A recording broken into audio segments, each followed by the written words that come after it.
Alleloia. Aoko feno fifaliantsika satria miaraka amintsika eto Jesosy amin'izao fotoana izao. Dia miaraba antsika rehetra amin'ny anaran'ny Tompo ary misaotra azy satria izy no mbola matoy izao antsika tsiraray avy. Mialoha ny afatsika mamaky ny salamo dia ataontsika hivavaka amin'ny voninahitra azy. Hivavaka tsika ara. Voninahitra ho anao Jesosy, voninahitra anao ilay mpanjaka masina indrindra sady mandrakizay, ilay tompon'ny fiainanay. Misaotra raha eo ny amin'ny fitondranao anay Andriamanitra. Satria raha tsy anao dia tsy tahaka an'izao ny fiainanay Andriamanitra. Misaotra fa Andriamanitra tena mijery ary mitsinjo anay tsiraray avy ianao. Raha tsy anao dia tsy afaka nijoro izahay. Misaotra raha iny amin'ny famatsiana, ny amin'ny hery, ny amin'ny tolotsaina, ny amin'ny fahendreny, ny amin'ny fahatakarana. Fa raha tsy anao dia tsy afaka ho tonga eto izahay. Ny voninahitra dia ho anao rery ihany. Raha mipetraka eo amin'ny seza fiandrianana, mandrakizay, ilay atrizay ary mbola ho mandrakizay.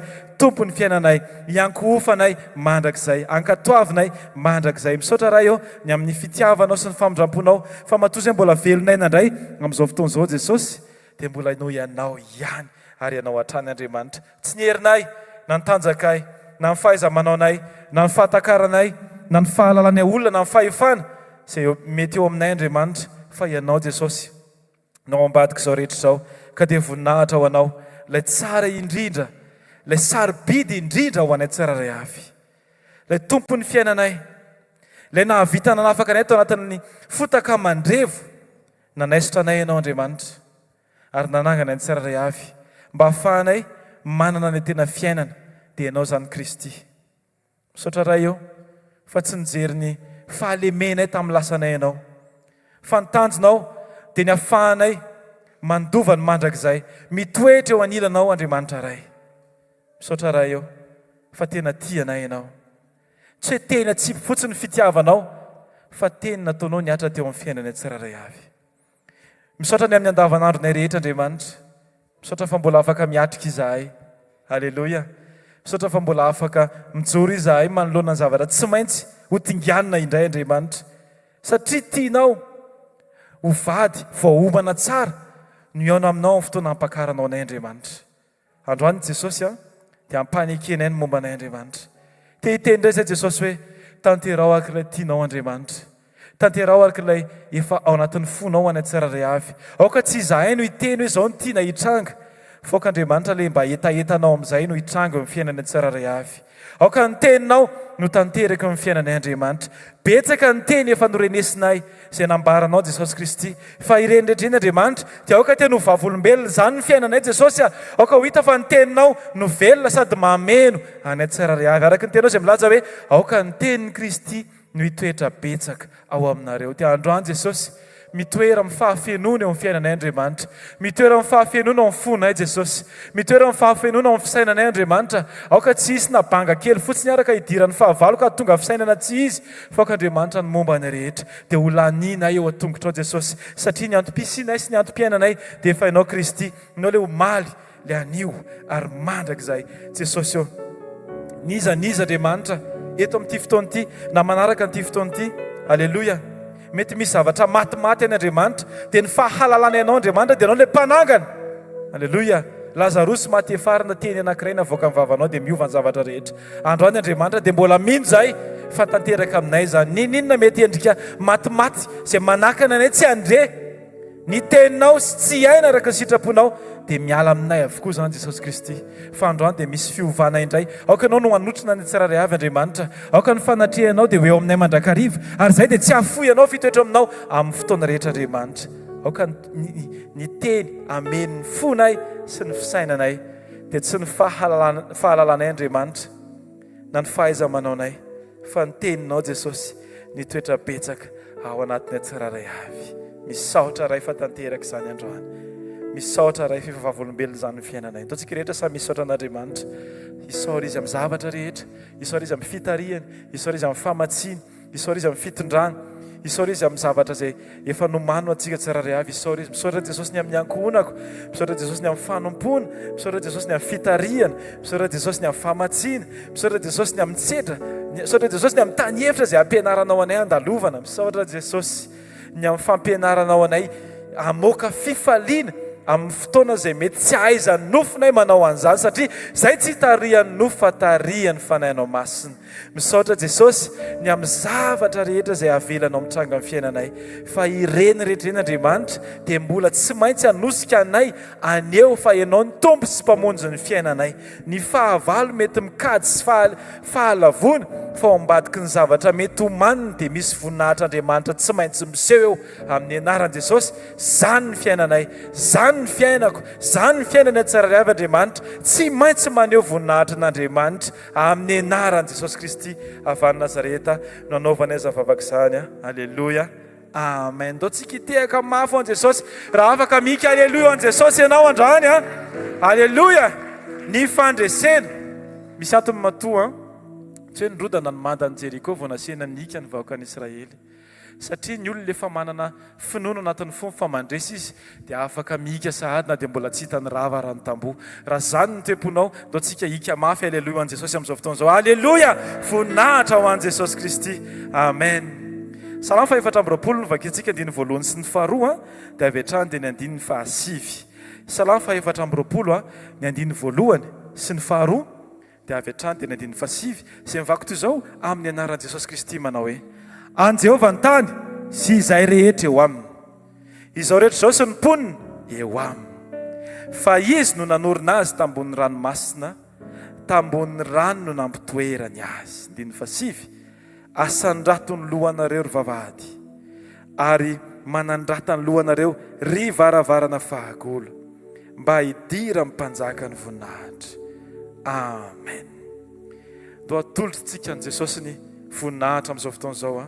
Raha mety dia asandrato ny tanao dia mihazo ny voninahitra teny mihitsy hoe tompo, ianao ny tompon'ny fiainako dia voninahitra ho anao. Fa raha tsy ianao dia tsy tahaka an'izao Andriamanitra. Fantatsika fa Andriamanitra dia mitoetra ambonin'ny fiderana. Isaky ny mideran'Andriamanitra tsika dia tahaka mampitoetra azy eo amin'ny fiainantsika tsirairay avy. Derako ianao tompo, mandrakiza ianao. Aleloia.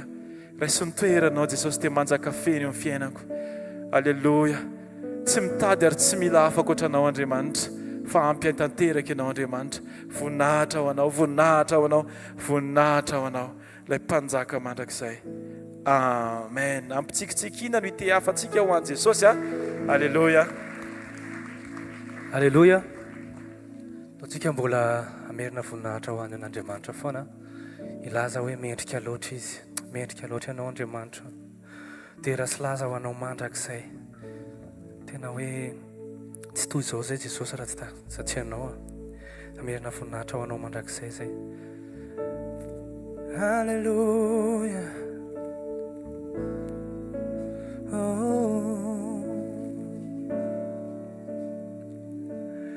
Mendrika ny tera sy ny ata, asandratra ny tananay ho anao, mba ho voninahitra. Mendrika ny tera sy ny ata, asandratra ny tananay ho anao, mba ho voninahitra. Fa tsara ianao, mahagaga tsara ianao, tsisy mitovy aminao, tsisy toanao. Tsara ianao, mahagaga tsara ianao, tsisy mitovy aminao, tsisy toanao. Raha eo fa mendrika anao Jesosy, sy ny ata, asandratra ny tananay ho anao, mba ho voninahitra.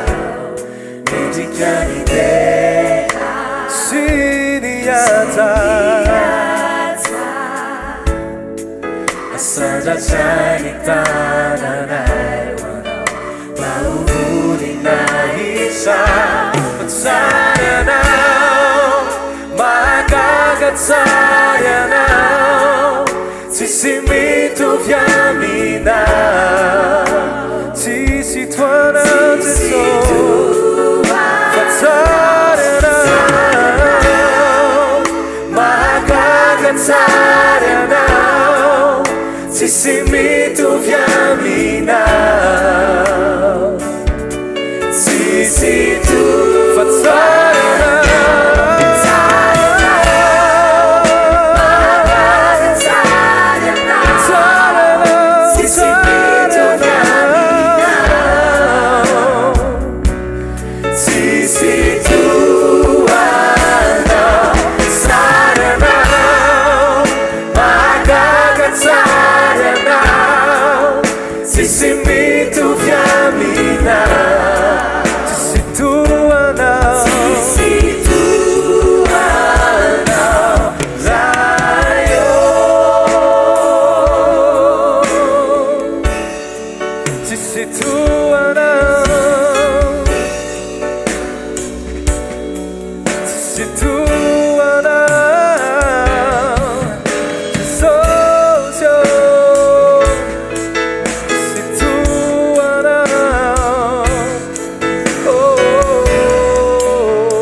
Jesosy mangetahetanao lala zay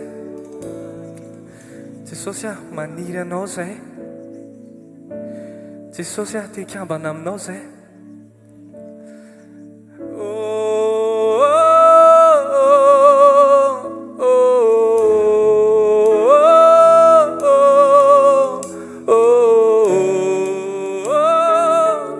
utafakambana aminao ao tsika rehetra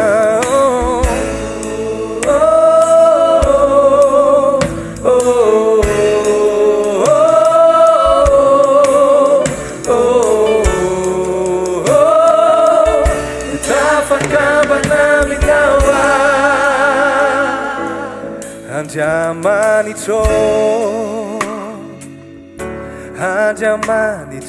yanao mangetahetanao ny fanaiko maniry anao ny nofoko indro asandratro anao ny tanako toy ny tany maina tany maina zay mitady horana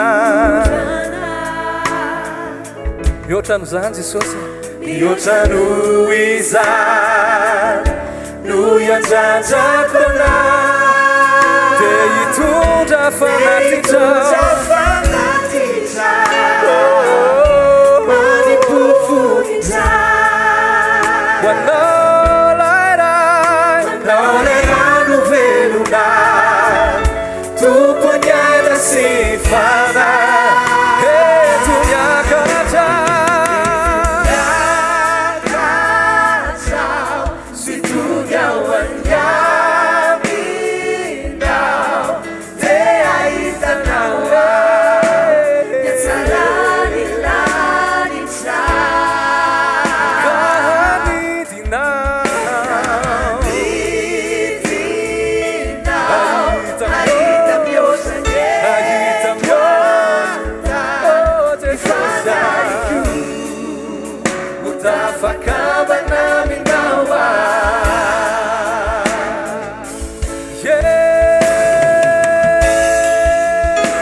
Fitafiam-panahy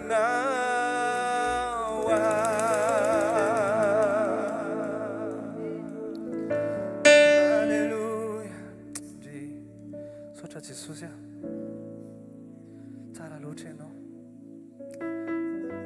eto zay Jesosy dia angataka anao zay fanamasinao mameno anay tanteraka fanamasinao tena hoe androany zay dia tarito fanamasina ninina ataonay eto a dia aoka ianao nitarika anay hatramin'ny farany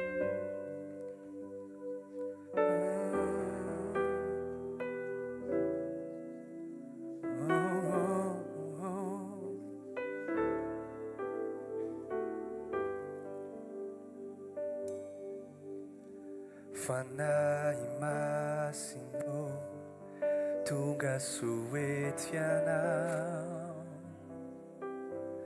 mandray anao zahay raiso ny toeranao fianao no antrandrainay milanao ny fonay fa maniry ny fanatrehanao fanahy masino tonga soety anao zahay raiso ny toeranao fianao no antrandrainay milanao ny fonay fa maniry ny fanatrehanao mameno tanteraka faety anao tsy ho feno zavatra fa afa-tsy anao hitondrana fiainanao tofao anatiko ao fanay masino mamiditry anao avy mameno tanteraka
fanahy masino mamiko indrindra anao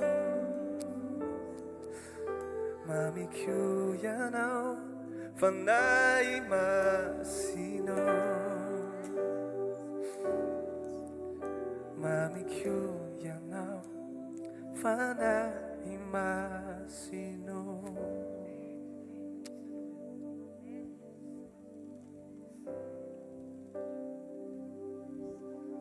Hallelujah.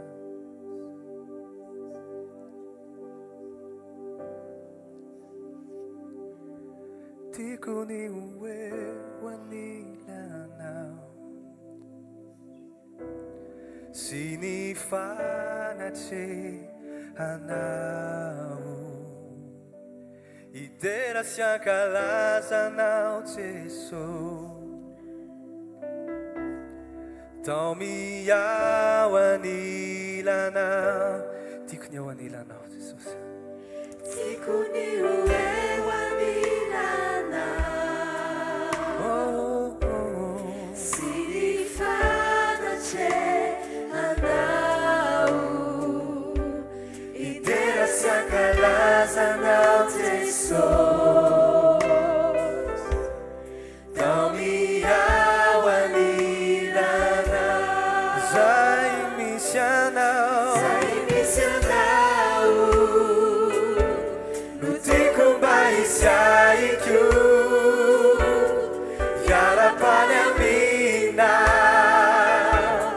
sy ny voninahitra izay misy anao no tiako mba isaiko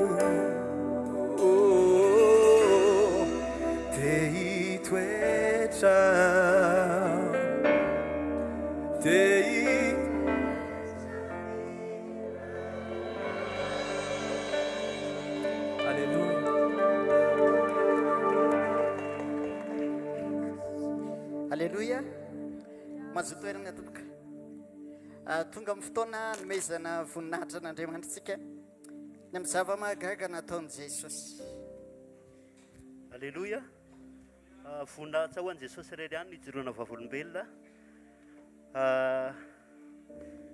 Nisy fotoana rahalahako ampanambadiana dia tena nampijaly, tena hoe mafy ny zavatra neretana zany tao anatin'ilay izy, satria vao nivady zay 13 taona zay nivadiny mivady, fa nanomboka tamin'izay mivady tamin'izany 13 taona zany dia efa tena hoe niaritra mafy zany tao anatin'izany fotoana zany, fa ohatrany hoe niteraka zao zay any zanakay voalohany, dia rehefa teraka zay dia zay moa zany any amin'ny farany ambony no mipetraka, dia ampiretiny ny afo aty ambany dia tena hoe setroka tena tsisy ohatr'izany zany nefa misy zazakely.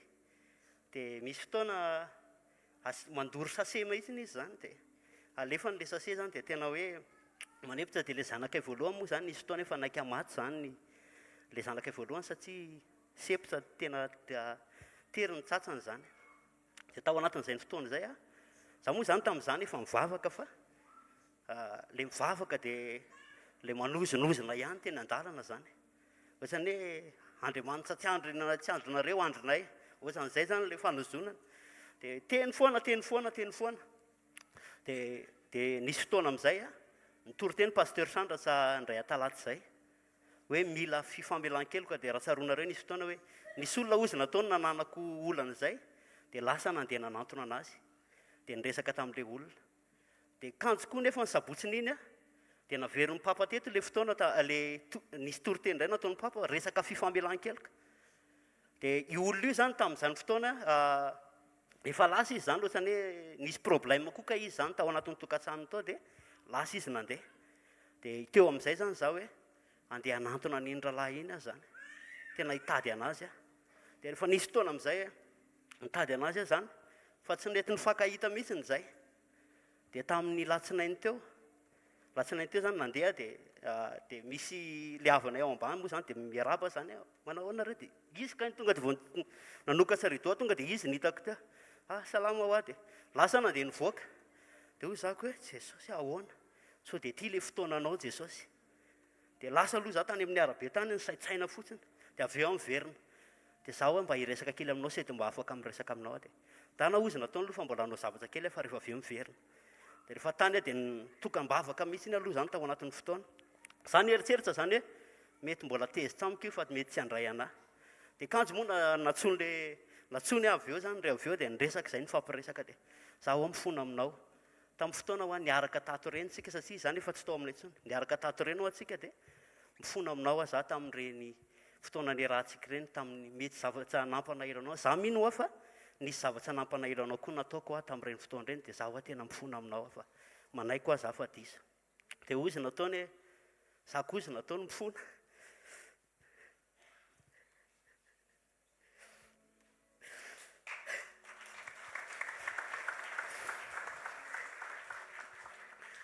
Za olona tao no mifona fa tena nanao didobe aho tamin'ireny, ary tena hoe nanao izay alemonina anay mihitsy izy zany tamin'ny fotoana zany, tena hoe nanao izay rehetrarehetra mihitsy zany.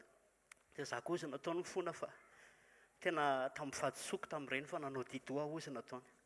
Dia za hoa mamela anao dia mamela koa ana, fa za hoa ny tena marina dia za hoe tiako aho za hoa mandroso amin'ny fanompona an'Andriamanitra hoa za, dia tsy tiako le isy fanempanjibanana hoa le fanompona an'Andriamanitra, satria moa ny ten'Andriamanitra tonga teto foana za tamin'izay hoe raha anao fanatitra ianao dia eo ianao matsiaro fa manana ady amin'ny rahalahinao, dia ampezanao aloha le fanatitra dia ndana mihavana.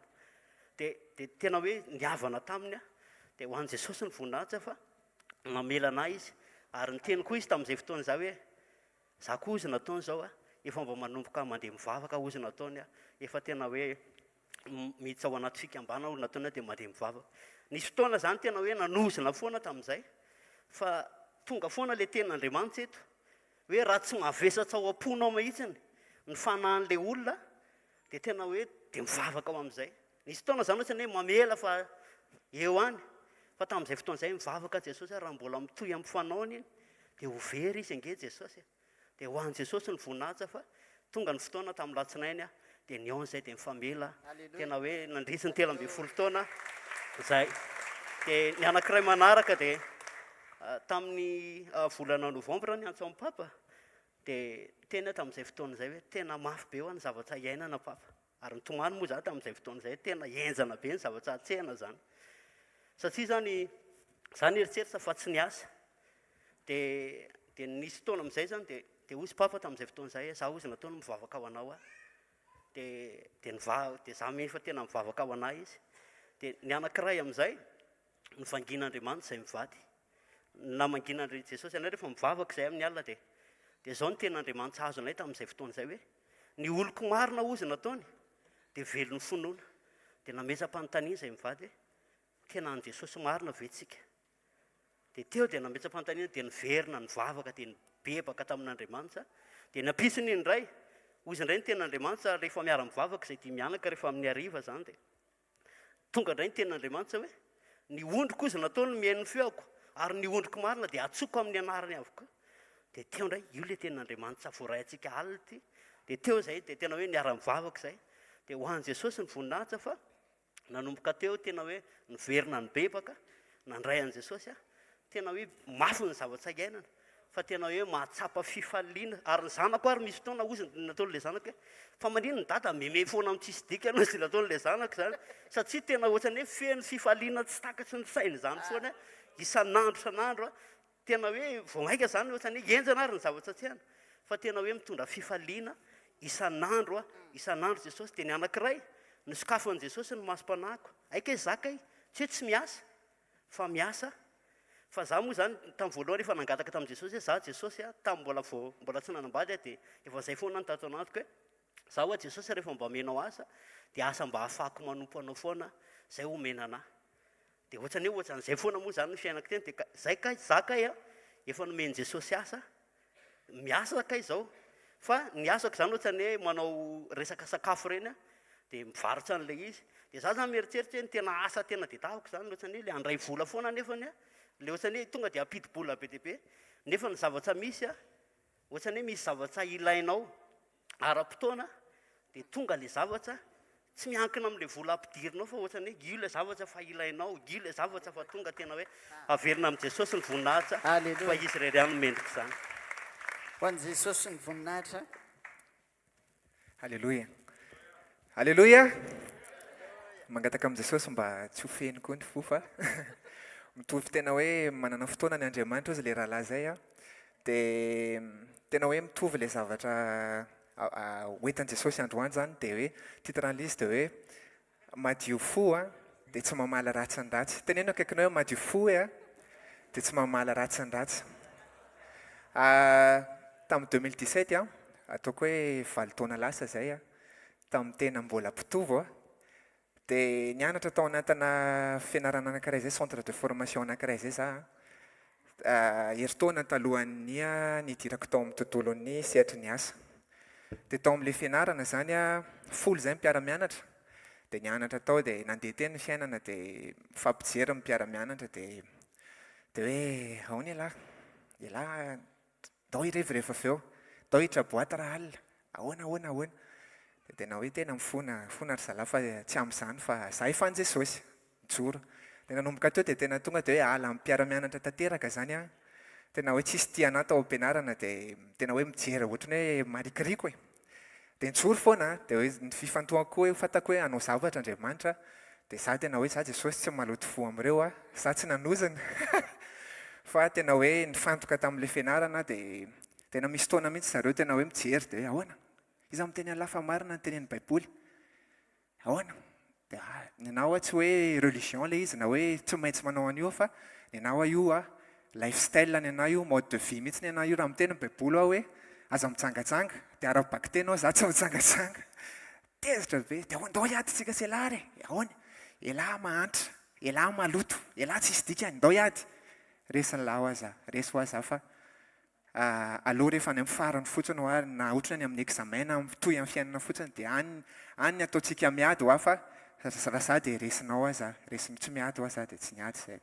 dia mijery tonga indray misy vehivavy anankiray zay dia tonga dia miteny izy mialatsiny a to izy ianao alika saleté de chien tsisy dikany ianao ao am-pianarana maimbo mantra tsisy dikany ianao ve dia mba inona tsy manino zany Jesosy fa tsy zany a Jesosy fa sasanakao Jesosy nandeha teny dia hitan'zareo teny aho hoe tsy nanina tamin'ilay izy nitsikitsiky foana dia madio fo tamin'zareo dia rehefa mila fanampiana ao am-pianarana dia manoro aho rehefa misy zavatra tsy hay dia tena ataoko hoe teo amin'ny 3 volana teo dia niova ny zavadrehetra lasa tiana be daholo zareo aloha zany fa izay vehivavy anankiray nyteny anazy ao hoe le teo tsy averiko tsony izay nankahalana foana izy za efa namindra fo dia efa lasa fantatry zareo zany dia misy fahavolombela be dia be mambadika ilay izy fa tiako atongavanao anaty ilay izy dia hoe izay zany le zavatra nitranga teo zany dia ohatra hoe mbola tsisy impact ilay izy fa hoe bon izay zany e dia tsy voninahitra moa Jesosy fa tonga ilay fotoanan'ilay asa dia tafiditra tamin'ilay asa Zoma tsara dia tamin'ilay ankizy anankifolo mpiara-mianatra izay a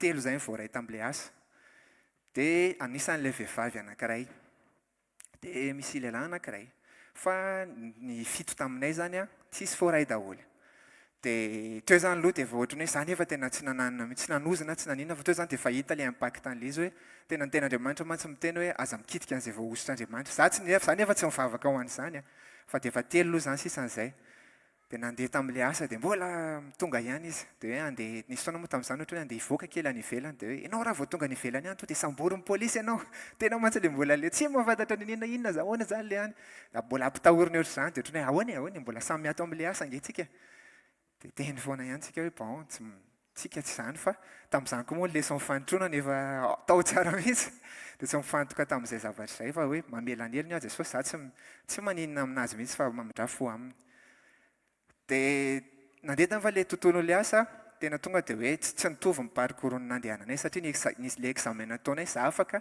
izy tsy afaka dia efa tonga dia samy hafa be aloha lalanay latsam'ilay tao amin'ilay tontolo ny asa aza dia izay ny teneniko izay 2018 zany izay ny asa dia ny zavatra nitranga amin'izay a nanomboka tamin'ny farany taona iny 2024 iny dia efa samy mitony fiainana nisy ny Covid sy maintsy samy niova fiainana niova asa samy nanambady samy nanao fiainana tena efa hoe tsy nieritseritra mihitsy aho hoe ahoana sy ahoana dia nanoratra aminahy izy bonjour manahoana ianao salama ve ianao dia valiko salama tsara ho aza ahoana ny fiainana ho azy izy tena misaotra an' Jesosy aho fa mety amin'ny fiainana lamina ny zavadrehetra ho men'Andriamanitra asa men'Andriamanitra vady mananjanaka reo laza amin'izao fotoana izao tena tsara Andriamanitra aho dia za hozy izy tena tsisy mety amin'ny fiainako izy izy za hozy izy tena marary zao lany vola amin'ny fanafody mamanay koa izy izy marary za mbola tsy manambady aman-janaka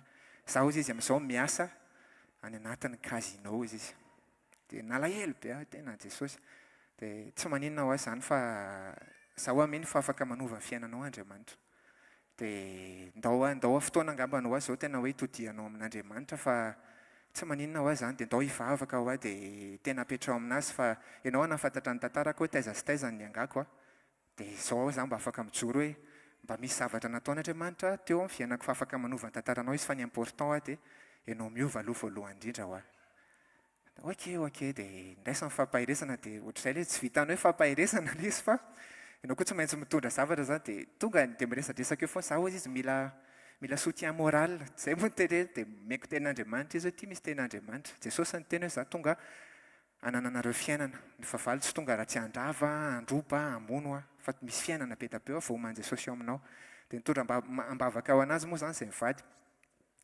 dia tonga nyray volana mbola mifanerasera teo dia hoy za hoe tonga apo mamonjy fotoam-bavaka tao fa ho avy fa ianao ve mba afaka manampy anao izy izy za mba avy-ndramy vola dia ataoko Jesosy zany ho amin'ny voninahitra ao dia efa nataoko atapoka hoe na tsy averiny ary dia tsy maninona dia natao le izy naveriny dia mbola nangataka fandroana izy dia mbola meko dia voninahitra ho an'i Jesosy dia hozy izy hoe ao fa ho avy amin'ilay fotoana hozy izy dia miara mitondra mambavaka tsika rehetrarehetra mba ho hitantsika eto amin'ity fotoana ity izy amen dia ny zavatra voninahitra ho an'i Jesosy amen dia ny zavatra tsara petraka zany hoe tena hoe aloha manana fahadiovam-po foana dia aza manao tsinotsinon'olona zany reto fa 5 taona eo fotsiny a dia misy zavatra mitsombadika be amin'ny fiainan'ny olona tsy apozinao mihitsy olona mety hoe nataonao tsintsina mety lasa asandratr'Andriamanitra fa considéreo foana ny olona akaikinao a dia manana fahadiovam-po foana alleloia voninahitra ho an' Jesosy alleloia tehaka mafy be tsika ho an' Jesosy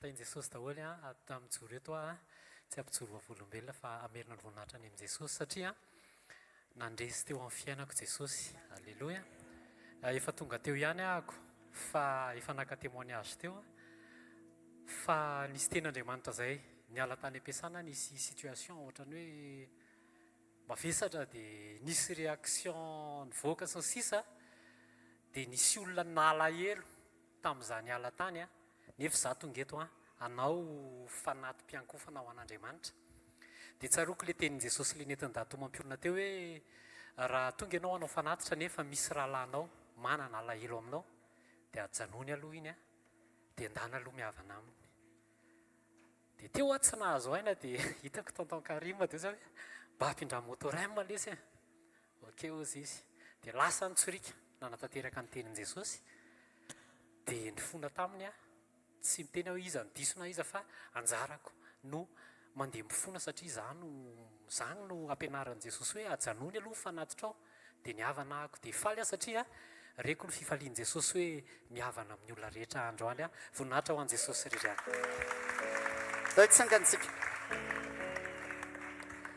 misy olona anankiray mihitsy akapa tiany Jesosy ho kasihana amin'izay androany eto misy olona mila mandeha famela quelque part matoa izy telo mirahalahy ny sesy no izay daholo ny afatra netiny fa ny zava-dehibe dia izao hoe hoy ny tenin'Andriamanitra hoe zay madio am-po no ahita an'Andriamanitra samy tonga eto zasy ianao hitady azy fa ny fotsika aloha ny jeren'Andriamanitra voalohany madio ve ny fonao dia faharoa dia izao hoe zay no afatra matetika miverina eto Andriamanitra maika hanova ny ao anatintsika aloha zay vao hanova ny eo ivelany maika be Jesosy ny ao am-potsika ao aloha ny mompantsika rehetra dia hitany hoe mety tsara zay Andriamanitra vao mamboatra ny ety ivelany alleloia andaotsika hisaotra an'Andriamanitra dia hivavaka asatratony tananao misaotra mankasitraka rahiny amin'ny famanginao tamin'ny alalan'ireny mpanomponao izay nataonao nijoro androany mety hoe misy tokoa ny zavatra lalovana zaka mafy mety hoe mampitaraina mampiseto mampitomany eo amin'ny fiainana mety misy fotoana aza ndraindray tena hoe mahatonga na isaina hoe aiza Andriamanitra nefa ny androany netinao zay isaina sy hitodika hibanjina anao androany satria misy zavatra misy dingana andrasanao aminay mba hatonga anay tena ho tonga eo amin'le dingana ahitanao anay mba ho amin'ny fijoroana tsara ho anao Andriamanitra amin'ny toe-po amin'izay rehetra tena hoe fitondran-tena anay eo anatrehanao misaotra ny amin'ny afatra androany membonahitra ny naranao misaotra tamin'izay nataonao tamin'ireny rahalahy reny ary misaotra satria ndraindray tokoa zay eny mihazakazaka eny am-panompona fa tsy mahatsiaro hoe misy olona mbola tokony avela heloko any misaotra ny amin'ny fitarihanao Andriamanitra satria ao ambadika izay famitsorana izay koa dia misy olona tiana ho kasihana sy ho vonjeny voninahitra kosa tolotra ho anao amin'izany rehetra zany makasitraka raha amin'ny anaran'i Jesosy amen natehaka mafitsika ho voninahitra Andriamanitra sady mandray mpanompon'Andriamanitra oye ndao sina tea-tanana mafy be ho an'i Jesosy ataovy mafimafy ho an'i Jesosy alleloia teteny aminao fa rehefa miasa io fanamasiny io naiza toerana misy anao dia tsy hampahita tory anao any izy ambara-panefanao ny sitrapony zay le fitarian'izay efa tonga teto ny pasteur no miverina nandehananao asa famelan-keloka tamin'ny mpiara-miasa taminy satria tsy navelan'le teny hoe raha andehanao fanatitra ianao na fanolora-teny io na fanatitra ino na fanatitra ino nefa eo ianao no mahatsiaro fa ny rahalahinao manana alahelo aminao dia andana aloha ataovy izay havananao aminy vao miverena atery ny fanatitra mamy Andriamanitra zany no atao hoe teny miasa raha tsisy teny zao mibitsika ao anatin'ireny tsirairay avy ny jovavolombelona ireny raha tsy misy fanamasina mibitsika eo ambadiky le teny voaray dia tsy tonga fandresen-dahatra anao ny sitrapon'Andriamanitra zany.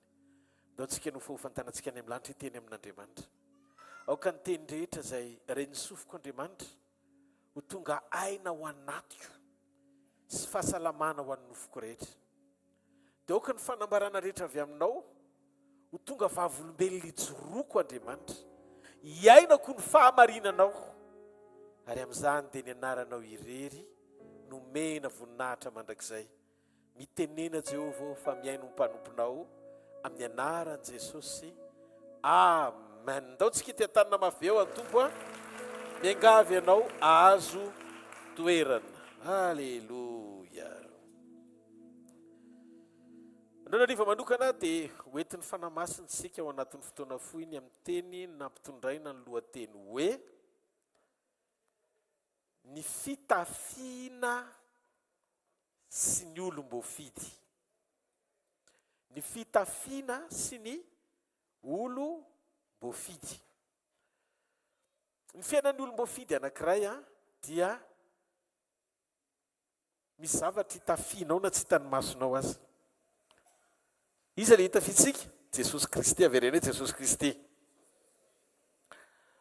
Zavatra mahavariana ato anatin'ny tenin'Andriamanitra dia ny teny dia fiainana, dia maneho atsika mihitsiny sy manondro atsika ny atao hoe fitafiana sy ny tontolony, fitafiam-panahy zany, fitafiam-panahy sy ny tontolony amin'ny olom-boafidy atsika. Ndao tao an'izay ny lohateny, fitafiam-panahy sy ny tontolony amin'ny olom-boafidin'Andriamanitra atsika.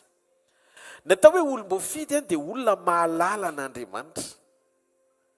Vidian'Andriamanitra tao anatin'ny maro ianao mba halala azy sy ho tia azy ary anao ny sitrapony mandrakizay. Rehefa miasa Andriamanitra dia tsy mitovy amin'ny fiasan'olona voafetra ny fomba fiasan'Andriamanitra.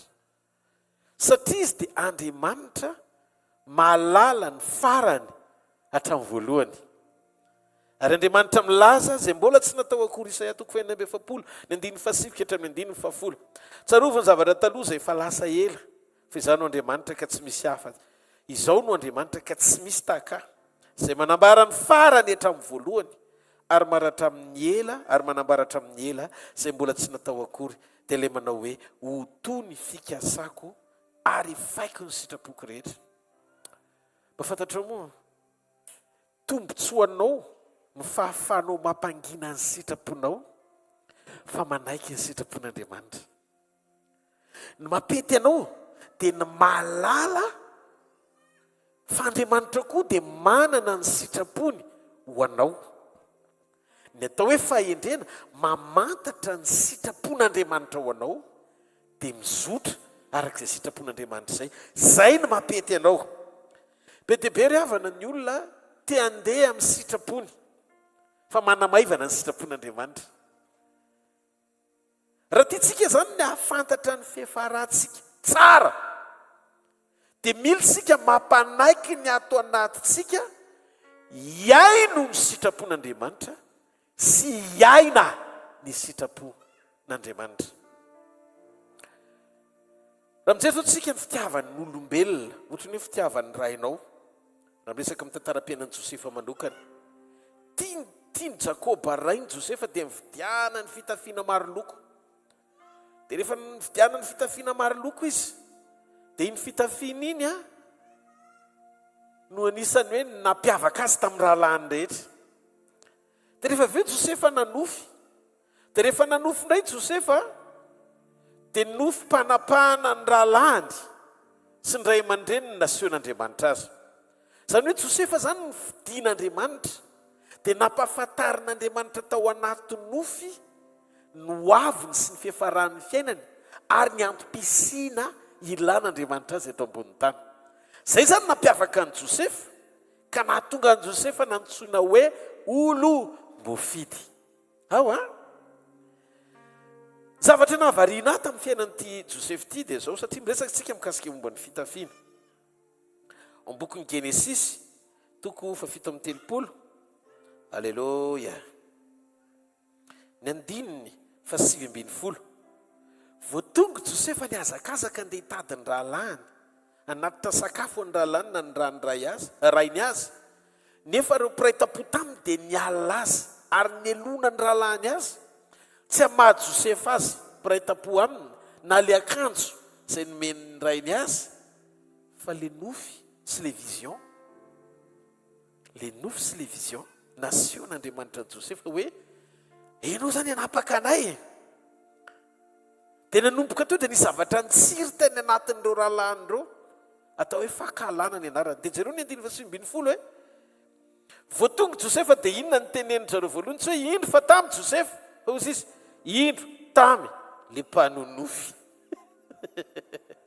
hitanareo zay lasa naneso any Josefa ary zareo tamin'le vision nampahitan'Andriamanitra any Josefa sy lay anjara voatendry nasion'Andriamanitra tamin'ny Josefa lay farany hitan'Andriamanitra hatramin'ny voalohany nampahitany any Josefa. Tsika mila tonga amina dingana anankiray amin'ny maha olom-boafidin'Andriamanitra tsika. Tsy mitovy ny metôda an'Andriamanitra sy ny an'ny olombelona. Rehefa maneho fitiavan'Andriamanitra dia tadidrio fa ao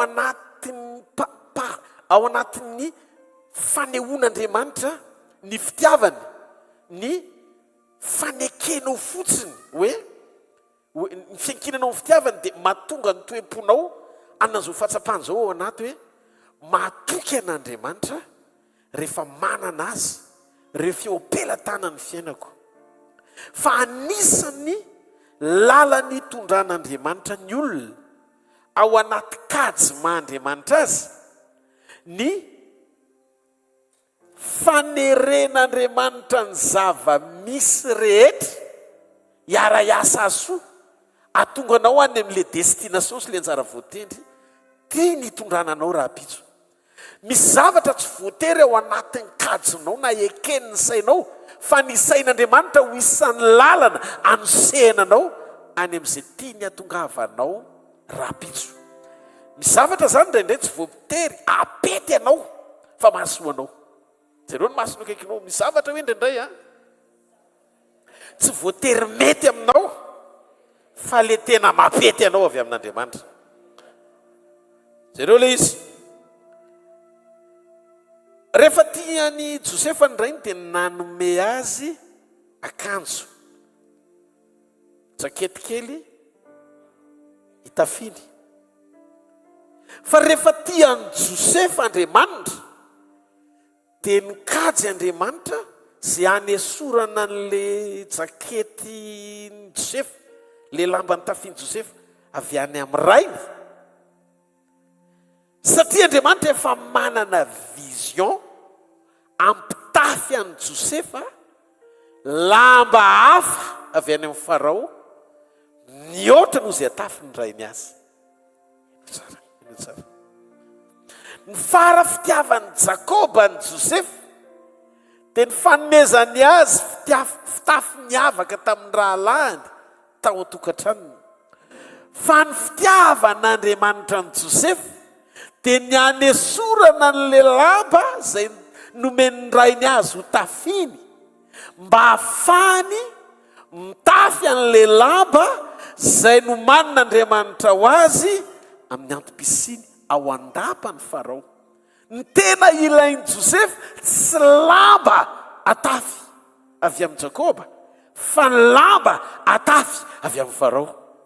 Satria nampahitan'Andriamanitra ny Josefa dia olona afaka hiafirenena sy hamoaka firenena ao anaty fantrana somosary atsangana ny tanan'izay andeha dia andao anie mila miaino tsara ianao raha isan'ny olom-boafidy satria ho asehon'Andriamanitra ao anatin'ity teny ity ny karaktera tokony ho anananao eo ampiandrasana eny an-dalana ny fitondran'Andriamanitra anao mandra-pahatanteraka le anjara voatendry sy efa voaoman'Andriamanitra ao am-pony amazanany ianao. Jerentsika ny 7:20. Ary rehefa tonga teo amin'ny rahalany Josefa dia nendany ny akanjony dia le akanjo lava teny aminy. Jenareo tsara ilay izy ahoana tokoa moa ianao ve hiandry any Josefa anaisotra n'le lamba nefa misy valeur sentimentale misy fifandraisany ampo amin'ray ny le fanomezana non impossible raha azo Josefa natao iny na rehefa lehibe azy izy dia nipasoany dia nampirininy satria mari-panehoana ny fitiavany ray ny atao hoe Jakoba azy fa amin'Andriamanitra tsy izay le izy tsy ampy hitondra ny Josefa any amin'ny anjara voatendriny ny fitiavany rainy azy noho izany tsy maintsy nampiasain'Andriamanitra ny fankahalan'ny rahalany azy mba hahafahany Josefa ho tafavoaka hiala ao atokantranony ho any amin'ny anjara voatendry ilan'Andriamanitra azy ny mahasarobidy sy goavana ny fifidianan'Andriamanitra dia ny fanekenao tsy hitondra ny fiainanao amin'izay sitrapo tianao hitondrana azy fa ny fiononanao eo am-pametrahana eo am-pelatanan'Andriamanitra izay mifidy sy niantso anao no momba anao ray manontolo ry Josefa sy Josefina atao hoe olom-boafidy dia olona manaiky alahatra ny amin'izay fitondrana tian'Andriamanitra hitondrana azy jereo tsara ny zavatra mitranga jereo tsara ny zavatra mitranga fa maninona ny rahalahin'i Josefa no nisitona ny lamba maro loko nomeny Jakoba rainy azy sady nanorovotra izany nanipy an'i Josefa tao anaty poy inona ny antony raha dika satria efa miasa ny lalana sy dingana hitondran'Andriamanitra ny Josefa any amin'ny anjara voatendriny izany hoe misy timing tsy maintsy respektena misy fotoana tsy maintsy hajaina ao anatin'ilay izy satria Josefa tandindony Jesosy tsy maintsy tonga any Egypta izy amin'ny 70 taona ny eo amin'ny trôniny noho izany raha taraiky ny fivoahany tao an-trano fa mbola mipetraka tao izy no ny fitiavany rainy dia tsy tanteraka ara-potoana ny fahamarinany teny hitarafana ny Kristy teo amin'ny 70 taonany nanomboka ministerany noho izany nafanganan'Andriamanitra ara-potoana no ny voahany tao atokantrano ray sy reniny dikan'izay tsy hoe faharatsiana no ny sehoany le fankahalana fa lalana ny voahany Josefa ahafahany makany amin'ny anjara voatendriny mety marary le izy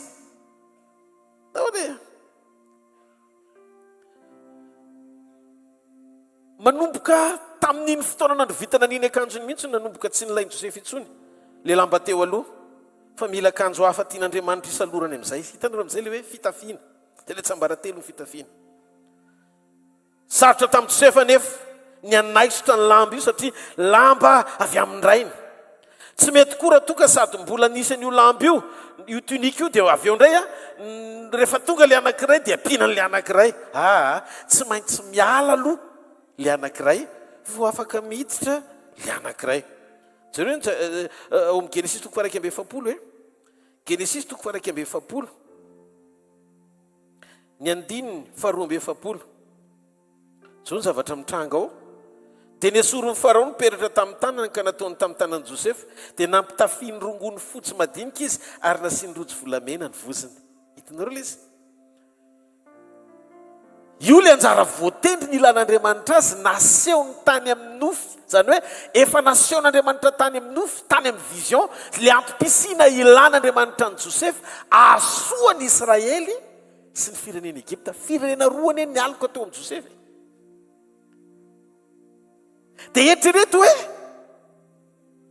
tsy niala tao an-trano Josefa fa ny olona tamin'ny fitiavany Jakoba ray nefa ny olona ilain'Andriamanitra eo amin'ny Josefa dia Farao satria raha ohatra ka tsy netiny Genesis toko 7:30 dia lalana ny voahan'ny Josefa ho any amin'ny Genesis toko faha 1 ny 2 faha 20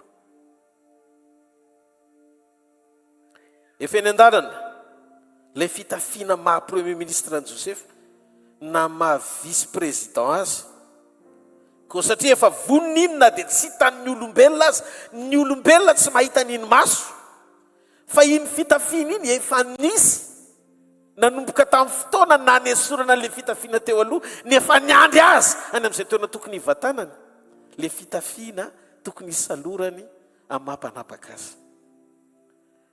Andriamanitra efa vonina ny hitondran'i Joseph ho any amin'ny programany. Izany tsy maintsy esoriny aloha ny fitafiana hafa rehetra. Ianao ihany koa tamin'ny Josefa nanalany io fitafiana io nangirifiry taminy. Satria fitafiana nanana tantara teo amin'ny fiainany le izy, mavesatra teo amin'ny nofo Josefa. Nefa tsy maintsy nesorina le izy. Satria raha tsy nesorina le izy tsy afaka hitafy n'le fitafiana vaovao no manan'Andriamanitra ho azy izy. Ianao koa midima kristianina anao mety misy ady atrehanao. Ao anatin'ny reny ady reny misy fitafiana esorin'Andriamanitra anatin'ireny fangirifiry reny. Aza kivy ianao fa omeo voninahitra fotsiny izy eny ampitatanana sy fitondrana amin'ny fiainanao. Ny important efa nametraka ianao fa ny ambony rehetra tsy miantoka ianao. Hitanareo, averiko misy zavatra tsy maintsy esorina. Ina zao le fitafiana maha kristiana antsika dia hiditra tsika amin'ny votoatiny ny afatra amin'ity takariva ity. Raisiny boky ny Efesiana toko faefatra. Mananiko atao milamina kely mihitsy le izy ry havako malalo. Efesiana toko faefatra manoka amin'ny andininy 7:20. Dia jerentsika ozy izy fa mba ho avaozina kosa ianareo amin'ny fanahiny sainareo. Dia jereo amin'izay ho tafianareo ile fitafiana. Ary mba ho tafianareo ny toetra vaovao, toe-panaka ile fitafiana.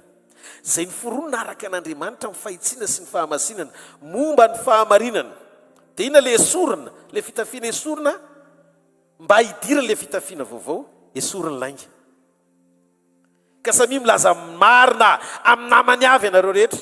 Fa samy isany momba ny tenany namantsika avokoa isika. Tezera fa aza manota. Areo koa tsy ho tratry ny masoandro miletika ny fahatezeranareo. Aza manome fitoerana ho an'ny devoly. Aoka izay nangalatra tsy hangalatra itsony. Fa leo hikelena ka hiasa izay tsara amin'ny tanany mba hisy omeny izay tsy manana. Aoka tsy aloky ny vavanareo izay tena maloto fa izay tsara no ho fampandrosoana arak'izay tokony anaovana mba azahoany miaino fahasoavana. Ary aza mampalahelo ny fanamasin'Andriamanitra izay nanasiana tomboka sainareo amin'ny andro fanavotana. Dia 9:30. Esory aminareo ny folentika. Izany zao zavatra esorina daholo. Folentika rehetra sy ny fahavinirana sy ny fahatezena sy ny fitabatabana sy ny fitenenan-dratsy ary ny lolom-po rehetra. Areo ka samy alemy fanahy amin'ny namany avy ianareo ka ifampianatra sy ifamela heloka tahaka ny namelan'Andriamanitra ny helokareo ao amin'ny Kristy. Ino ine zany? Misy fitafiana tsy maintsy esorina. Misy zavatra nefa ao anatin'ireo fitafiana ireo tsy vitanao manaisitra azy. Raha tsy misy sedra lalovanao anovany ao anatinao tadidio raha eona amin'i Jesosy dia fiangonana tsy misy petina na fiketronana. Dikan'izay ny fiovanao tsy maintsy impeccable vao mety. Dia mba fantatro ny mahatonga anao zany ny zavatra hatrehana. Ianareo hoe nieritreritra fa tonga dia nadio fo Joseph. Raha ny zavatra natrehany tamin'ny voalohany, mino amin'ny fantany anatiny olombelona izy fa tsy tonga dia Andriamanitra nafantatra amin'ny farany hatramin'ny voalohany. Navesatra ihany izy fa forsan'ilay zavatra mitranga na anamboaran'Andriamanitra azy sy ny lalana lalehany. Natany amin'ny fanendrikendrena mandram-patonga tany am-ponja vao tonga tany amin'ny trônina.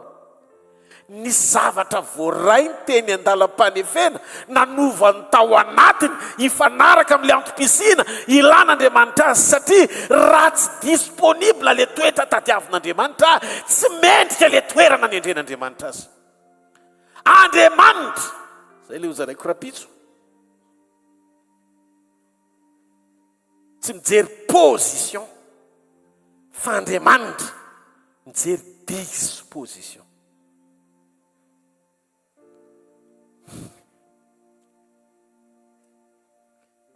Kristianina zanak' Jesosy isany.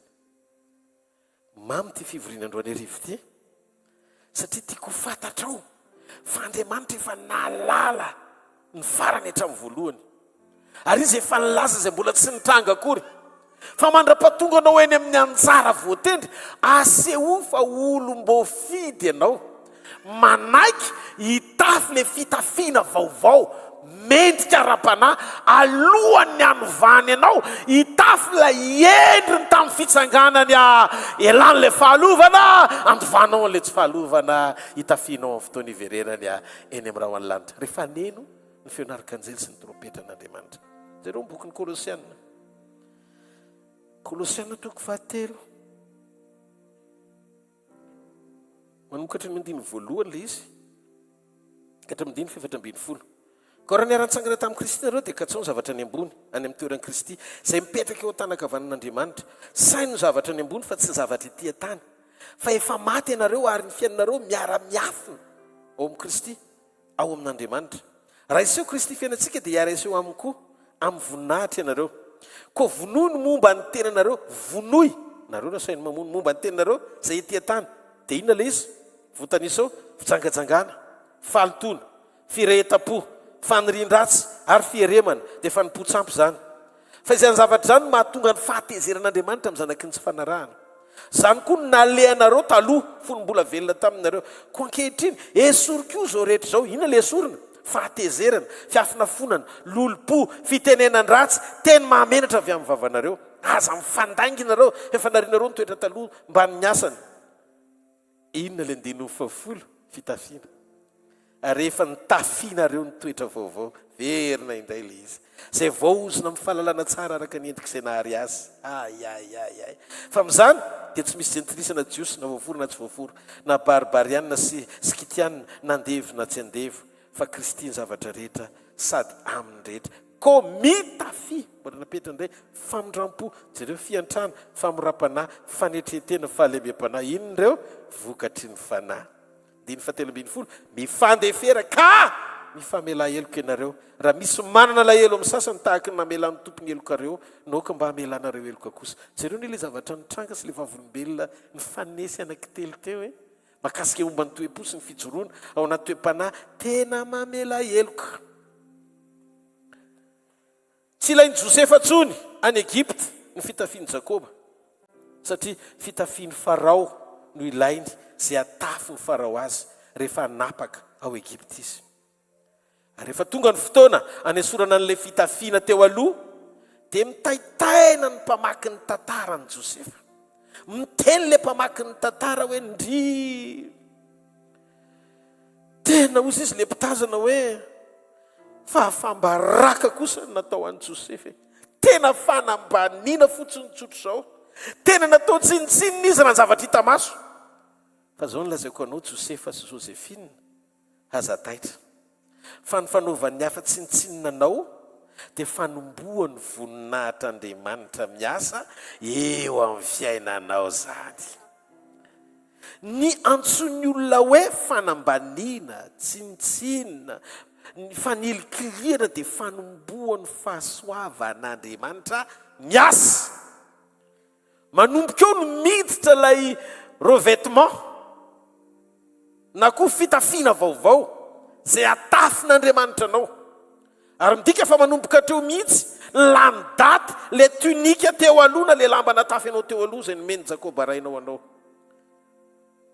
misy zavatra tsy tokony asa itsony fa tenao zava-baovao Andriamanitra eny hoe rehefa lany daty ro dingana sy voninahitra ny sehony teo amin'ny fiainanao mandrakandroany dia esorony teo ianao mety hitenyny olona hoe jereo ny nefa rany fa Andriamanitra malala hoe manafy anao fitafiana feny voninahitra izy amin'izay faneson'ny olona anao mihoatra sy tsara lavitra noho ny teo aloha no manin'Andriamanitra ho anao na tsy takatry ny sainao aza ny lalana lalovanao dia tadidio dingana tsy mitovy tamin'ny etom-boanao mihitsy ny tian'Andriamanitra efa ranao ary raha ianao no anontaniana dia tsy te aleo ianao satria eo le zone de confort tianao hipetrahana eo le toerana mahafinaritra anao ohatran'ny Jakoba misy tambitamby fa tambitamby tsy tondra any amin'ny fanapahana sy antom-pisina le izy ndika zay zay mahafinaritra hita maso no mety fa le mpangiry fri ny hitondranao any amin'ny fiadanana aza mitanondrika na verevitra na miraviravin-tanana na miteniteny foana ao anaty ady fa raha olom-boafidy eo an-tanan'Andriamanitra amin'ny fiainanao dia tadio tsy zay mitranga androany ny amalitra ny zavatra hitranga raha pitso fa lefa mahalala mialoha ny fotoana andrany ianao ny miantoka hatramin'ny farany tafavoaka ianao somary ateka aman'Andriamanitra. Miaraka amin'Andriamanitra dia manana ny tsara soa voaomana mihoatra lavitra foana amin'ny Mahandriamanitra lehibe azy. Misy anjara goavana ao am-pon'Andriamanitra ho an'ireny olona hitanao hoe ohatry ny ilikilika ireny. Mahatsiaro ny tenin'ny Valérie teo. Samy hafa mihitsy ny manana androany ianao ohatry ny komavomavo kely fa tandreo valeuran'ny olona anankiray tsy miankina amin'ny habetsahany zavatra ananany. Misy olona mety mavo androany fa raha ao Jesosy mety hamiratra lavitra mihoatra noho izay mamiratra androany ny fiafarany. Amen. Noho izany tsy fiainana eto ambonin'ny tany ny resahako fa na ny toe-panahy koa sy ny fandrosoanao amin'ny lafim-piainanao rehetra na ny fiainanao ara-panahy koa aza dia ohatra izany indrindrindrindra. Satria misy ifandraisany goavana amin'ny fijoroanao ara-panahy koa ny fahafahan'Andriamanitra mitondra anao satria ny mahatonga azy mamela ny zavatra rehetra hitranga dia anitsany izy tiany imeriteanao le victoire omeny anao miaraka aminy. Amin'ile fanapahana mantsy rehefa omen'Andriamanitra toerana ambony ny olona dala manimba zavatra be dia be. Fa raha omen'Andriamanitra toerana ambony ny olon-kely dia betsaka manana tombontsoa avy amin'ny fisiny satria ny fialofana eo ambany toetra tsara dia amelona firenena anankiroa.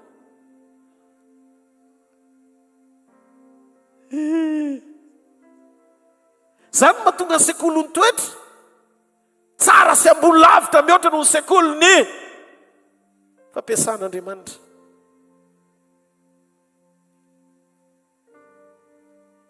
Rehefa Andriamanitra nohatra ny hoe mamela ny zavatra hitranga hidestabilize atonga anao tsy ho maro toerana dia mampiakanjo anao amina dimension tsara lavitra izy zay.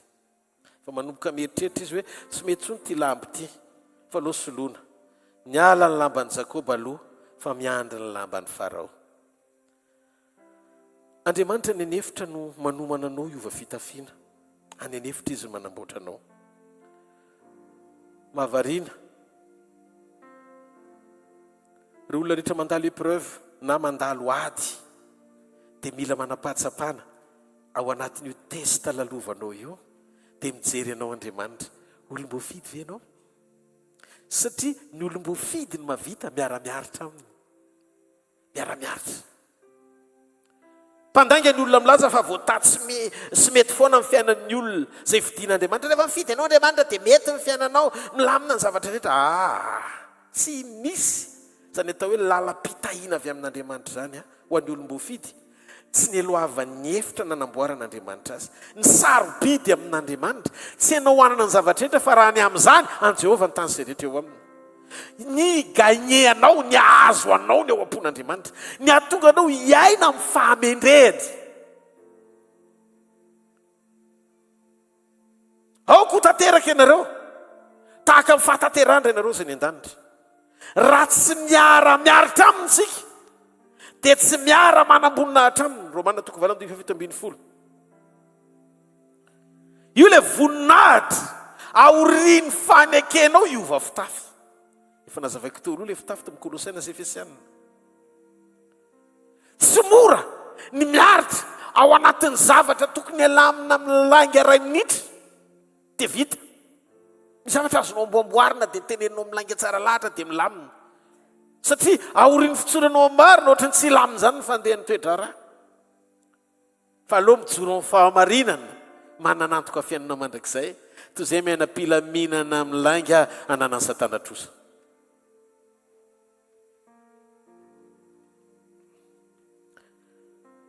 Arakaraky ny sehoany zavatra misy eto ambony tany mitombo ny fiaretanao satria meratsy zao tontolo izao mahatonga ny andro mahorana. Tsy hoe ny andro ny tehiova, ny toetrandro ny fa ny atmosfera ny toetran'olombelona mihitsy ny meratsy dia misy andro mahora any am-parany any. Zay mahatonga ny andro kitian'Andriamanitra afoeziny so miova hevitra ny olom-boafidy fa mihamaro ny olon-drasy fa mihavitsy espèce rare en voie de disparition. Alléluia. Ny olona marina sy tena mahitsy araka ny sitrapon'andriamanitra na ny olona tena matahotra n'andriamanitra isandreny ve anao zay le olom-boafidy zay mila miaritsika mila mamantatritsika tsy ny zavatra eny ivelany e manao asan'andriamanitra petsika ho aniza le asa prestigeniza no arovana jesosy tokoa ve sa misy olona te hiavaka amin'ny hafa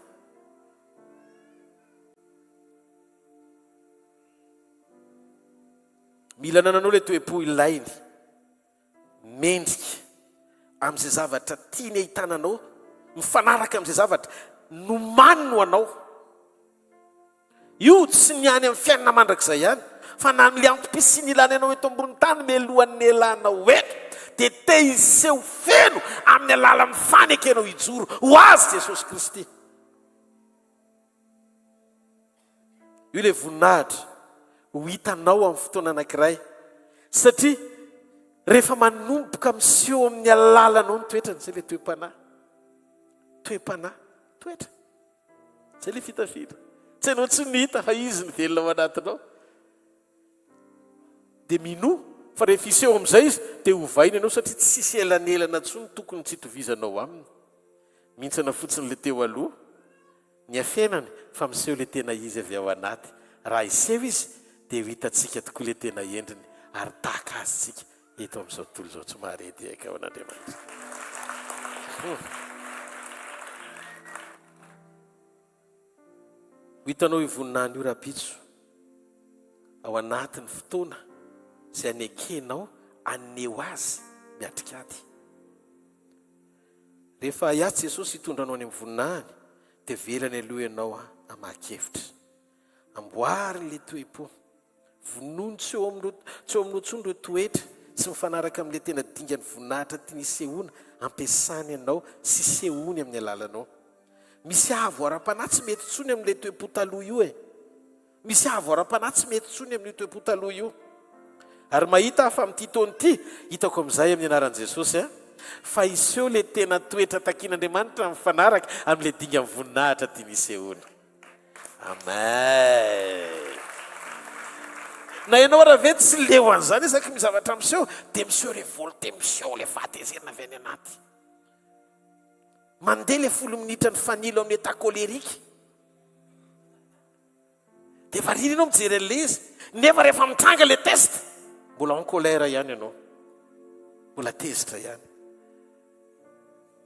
tadidio fa isaky ny misy test dia mila afaka examen ianao satria ny olona maty amin'ny tena tsy mahatsiaro tena amaly fa mangina indraindray ny hafa alefan'Andriamanitra manao test hoe mbola ao sa tsy ao kay tsy le anjely ny tonga nanao livraison fa ianao no nanao livraison ary ny livraison avy any aminao nefa tsy tsara fa leo amin'ny nofo dia miseho ihany le fahatezerana dia mivoaka ty fa isorana amin'ny fanamasina rehefa eny amin'ny dalan'ny sekoly ianao dia ampatonga mafy any le efa fananao ianao voasainy miverina ndana amin'ny fony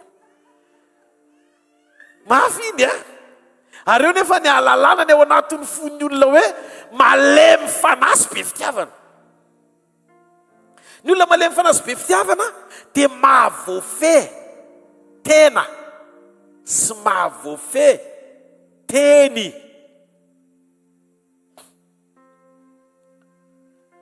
tiako fantatrao fa manomanao amin'ilay tena avo tian'Andriamanitra hitananao Andriamanitra zany no mahatonga ny fisoloany Josefa akanjo tsy mora tao anaty sakoroka satria raha ohatra ka tsy nysotominy iny akanjo iny mba afaka nitsoka izy mipasoany dia napiriminy nefa akanjo tsy ilaina tsony aza miverina mifanao teo aloha zay fitafy efa niala rehetra ary eo any mpanjina miaraka amin'ny tompo amin'ilay fitafy vaovao zay na izy ianao taloha janony any taloha ianao mbola reto zavatra reto ny fenao anatinao zay olona miavaka fiavinay averiananina ny ankonanay ohatr'izao zao ny nom de famille anay zao ny zavatra reny rehetrarehetra reny fitafiana taloha daholo dia gaga ianao satria akafizinao le izy dia misy lien ao aminy mampifamatotra anao na zanak'Andriamanitra azy ianao tamin'ny paseany razambe anao dia avy eo amin'izay tao délivrance hoe ozony razambe ny ozony razambe fa tapaka rehefa randray an'i Jesosy ianao fenao mbola tavela any amin'ilay zavatra ny ainany razanao sy joronao ny fatorana mahatonga an'izay navoan'ireny mianjady eo amin'ny fiainanao dia problème ao anatin'ilay izy mahavariana fa vitany devolo ny mampitsika ianao hoe maty ny diabeta ny dadabe anao dia ianao ilay zavikely dia mpanjaka ohatra ilay dadabe anao maty ny diabeta io mpanjaka dia hoe manara-dray be fa zao sady dia efa misy diabeta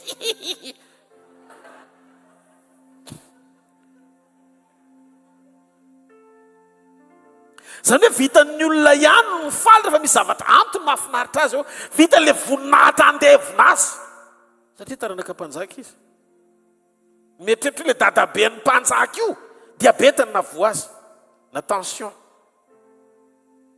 na goutte sady dolo mantsony aretiny olona ambony sy manam-pahefana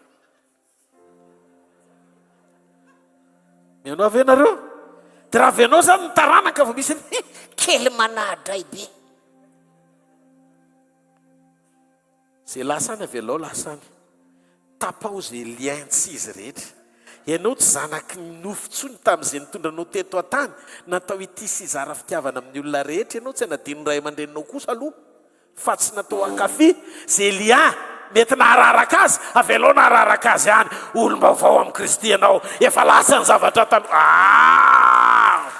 halleloia efa nitafy an' Jesosy olom-baovao ianao noho izany le fitafiana fataro tsara fa tsy mety amin'ny olom-boafidy tsony ny mitafy zay lasa namatotra so teo amin'ny tantara-piankonany sy fianakaviana fa efa olom-baovao mitafy an' Kristy izy dikan'izay tokony hitovy fisainana fijery voajerentsika dia mitafy an' Kristy olona malemy fanahy be daholo arynareo toatra mitovitovy daholo sady feno fifaliana feno fiadanana feno fanetretena mangina ao anaty ady ohatrany hoe feno vo miditra ato aminareo ohatrany tsy te hiala ato tsony satria ohatrany rena hoe misy atmosfera hafa mihitsy ato an-trano zany hoe ao an-trano zany raha samy an' Jesosy daholo tsy tokony hisy olona vinibinitra amin'ny fampiavinavina fanondromolotra amin'ny fampifosa izy samy izy menakavy eo ihany zareo masony eo akaikinao zanak'i Jesosy moa ianao hoe avy reny olom-boafidy ianao hitafio Jesosy Kristy hoe dia aza miany nofo any ataovadro aza miany nofo atateraka amin'ny filany halleloia halleloia halleloia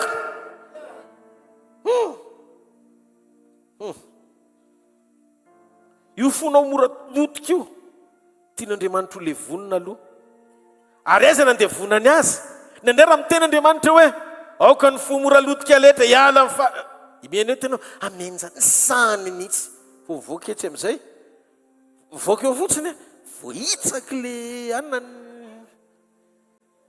lotika mihetsika indray ary to misy lotika 2 indray nefa le lotika 1 efa rava teo amin'ny fanatrehan'Andriamanitra pasinareo izy dia zay no mahatonga anao rehefa tsy afaka mihitsy ianao dia manjary manasa ny fiainanao ho any amin'ny désert pasinareo ve izy manasa ny mahatonga anao lasa miatrika désert rehefa tsy manaiky ianao andrain'le teny dia hovain'le teny dia Andriamanitra ny miasa apiditra n'le teny mba tonga anao anina fiainana miova hifanaraka amin'le teny dia iny anefa tsy mety raha tsy any amin'ny désert lasa misy désert satria tsy vitanao amin'izao ny fandavana an'izay zavatra tsy araka ny sitrapon'Andriamanitra tsy mampety an'Andriamanitra ary tsy mifanaraka amin'le toerana tian'Andriamanitra ametrahananao sy tian'Andriamanitra ampiasananao ary isehoany amin'ny fiainanao rehefa mahita ny rahalany Josefa dia namelan'ireo izy ianao fa mihevitra fa tonga dia namelan'ireo rahalan'ireo izy hatrany am-boalohany sia tao am-ponjy Josefa vao namboatra ny fon'ny Josefa anaisotra ny folo lotika sy alahelo dia niasoan'Andriamanitra tao am-ponjy an'le fo vakio ny baiboly ka ny olom-boafidy rehetra dia tokony halala fa tsy manana olana amin'ny olombelona na mandalo ady na mandalo zavatsarotra tsy manan'olana amin'ny olombelona fa manan'olana amin'ny tenany ao anaty hevitra rehefa ny olana tsy any amin'ny hafa fa ao anatinao dia mitombo kokoa ny fandiny tenanao anovan'Andriamanitra anao. Fa rehefa ny olona miresaka aminao dia ny hafa foana ny diso tsy manaiky izy, mbola mila mandalo dezera izy aloha satria any amin'ny dezera tsisy nizaniza anlianao an'ilay problème fenao sy Andriamanitra rery ny regle azy. Misy zavatra tsy azonao le izy. Zany hoe mahatonga anay endrotr'izao indraindray tsy manao ny tenanay ho endry akory izay. Fa misy zavatra be diabe indraindray tsy te angina ny vava.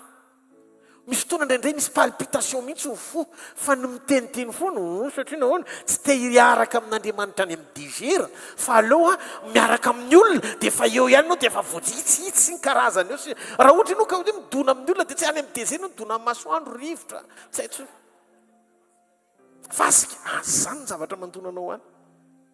Noho izany le tany efitra tsy voatery hoe tany maina sy karakaina fa ny tany efitra mangina sy maina daholo ny zavatra itra satria teny aminao Andriamanitra. Zany hoe mahatonga ny amosa miteny raha miarina ny liona ny efitra izy izany tsy atahotra ary miteny Jehovah Tompo izany tsy aminany. Alleluia. Tao am-ponjy izy namboarin'Andriamanitra. Ny olom-boafidy tsy manan'olana manolona fa manan'olana amin'ny tenany. Rehefa mandalo hevitra anankiray ianao dia tsarovy fa ny unika koa ny satro-boninahitra miandry ianao. Zay no mahatonga ny olona mitovitovy fa tsy tena mitovy. Tsarovy fa tsy misy seza fiandrianana anankiroa zany na ho an'olon-droa. Tokana ihany ny seza fiandrianana. Nakambana raha mitovy mimpanjaka raha ihany no ekeny vahoaka anapaka azy. Aza miteny aminareo fa raha ohatra ka miditra Brown ohatra président dia ny asa maha-président azy izy rery fa tsy azo ny première dame mihitsy hoe hidirana fa izy koa filoha. Tsisy ifandraisany mampivady io nakambana. Zay no mahatonga amin'ny problème anao sy ny fahaman'Andriamanitra tsy mitovy amin'ny hafa. Ny olako tsy olanao ny zavatra mitranga amiko tsy mitranga aminao. Ny vesatry ny hoe tsy zakanao ary ny anao koa tsy zakako. Satria Andriamanitra manefy sy mamboatra anao amin'ilay maha izy anao eo amin'ilay toerana tiany hitondrana anao sy ahitananao amin'ny mazanany anao.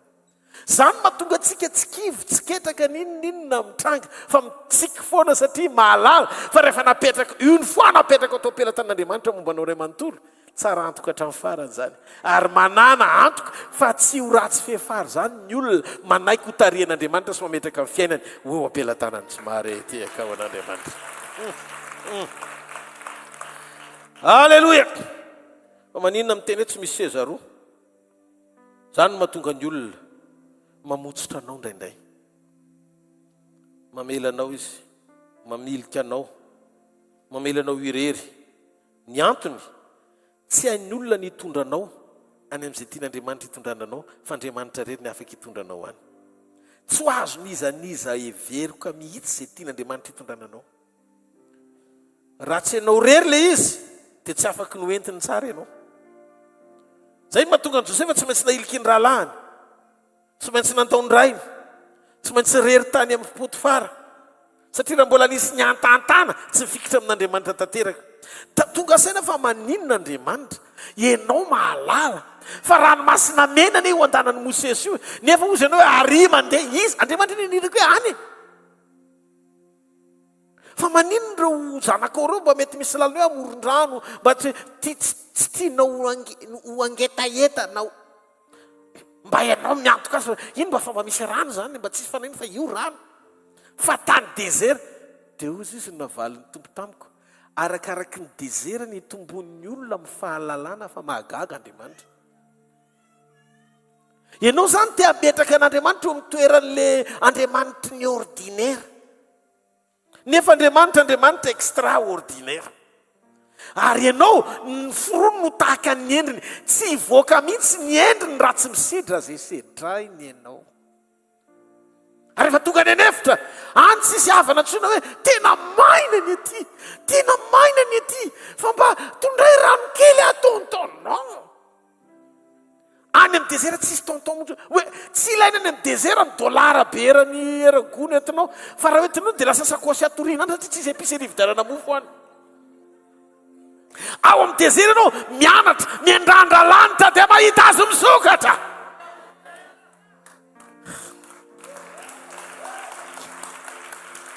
Raha nisy toeram-pifidianana fitafiana tany amin'ny dezera na kiraro dia tsy nitombo sy ny aina le akanjo teny akodiny zanak'Israely sy ny kapa teny tongony eto amin'ny nahaterahany nandritry ny 7 taona. Nandritry izay 7 taona zay ozy izy miboky nomery. Ny kiraronao tsy rovotra ary ny fitafianao tsy rovotra. Ny tombo niaraka tamin'ny olona. Zany hoe rehefa eo Andriamanitra dia mananaina hatramin'ny akanjo mahalala ny tokony ataony hoe mba tsy menatra ny olona dia aloza hitombo amin'ny mpanetretena. Tsy fantatrao zany raha tsy tany amin'ny dezera. Satria ny mamaky anao raha Andriamanitra tsy mitady anao hoe hiaina vie confortable mapety ny nofinao. Tsy le mapety ny nofinao fa ny alalanao fa miaraka aminao izy dia ny fiaina ny korina ny zava-dehibe mahavita n'izay tokony ho zany mahatonga antsika tsy mienetaeta nofo fa raha vao netaeta nofinao no mampiasa anao dia anoty ianao satria ny tsirondelanao hitady papelika nilika mana lavo zao ny ao anatin'ny sainao. Za te hinana papelika mana efa ampy. Finanana manana izy singa avy any an-danitra ary singa avy any an-danitra miaina satria sakafo mianjely. Ary inoko fa vokatry le vitamine tao amin'le manana na nampitombo an'le akanjo satria tsy nisy zareo ihany no nitombo fa nanolaban-koa azy. Zay fiainana maty rehetra miona amin'ny fanatrehana dia velombelona. Menara tsy ametraka amin'ny fiainanao hikomande an'Andriamanitra amin'ny zavatra tianao amponoana fa mba maneke ny hotariny na any amin'ny dezera azy fa ny zavatra ho ataon'Andriamanitra amin'ny fiainanao mihoatra lavitra no fahaizanao mangetaeta mangataka an'izay ilainao. Mitsotra marina aminao fa raha ianao nijery ny spectacle tany anefitra nahita ny fahalebiazan'Andriamanitra tsy maniry Yves Saint Laurent sy Longchamp sy inadolo mo Burberry sy ry Desigual sy ry tsisy zavatra de marque be zany ka petraka ao anatin'ny saina hoe tsy maintsy zao kosa aloha nitafiana fa zanak'Andriamanitra. Non raha tany anefitra ianao alohanao safidy hoe iny Andriamanitra fa miaraka aminao any anefitra dia mba eritrereto hoe nentin'Andriamanitra mihitsy hita amin'ny fahalebiazany io ny sakana ranomasina mena fa rehefa nijoro teo Andriamanitra zara roa ny ranomasina mena dia eritrereto tsika aty tsy maintsy mila le vitre be re rehefa hijery aquarium hoe misy requin fa ry zareo nandeha dia nahita io tonga dia tena hoe zavatra tsisy naboarina fa Andriamanitra nampitazana an'zareo hoe aloha nivoana aloha dia andao aloha dia anao vakansy le ty tena tsy azonareo le zavatra tiako tena tsy azona etreto mandany ianao any Eropa fa lafo be manao visite an'ireny mandovola lafo be fa ry zareo gratuit na makivaky an'io ranomasina io na sesin'Andriamanitra teo hoe reny ny torti anaka inony any namaky ny ranomasina mena miaraka amin'ny fahalebiazan'Andriamanitra. Hitanao misy tombontsoa omeny dezeranao tiana hita fifaliana mandalo ady ianao fa tsy tia niketronao anaty ady. Josefa nera nomena safidy aloha nody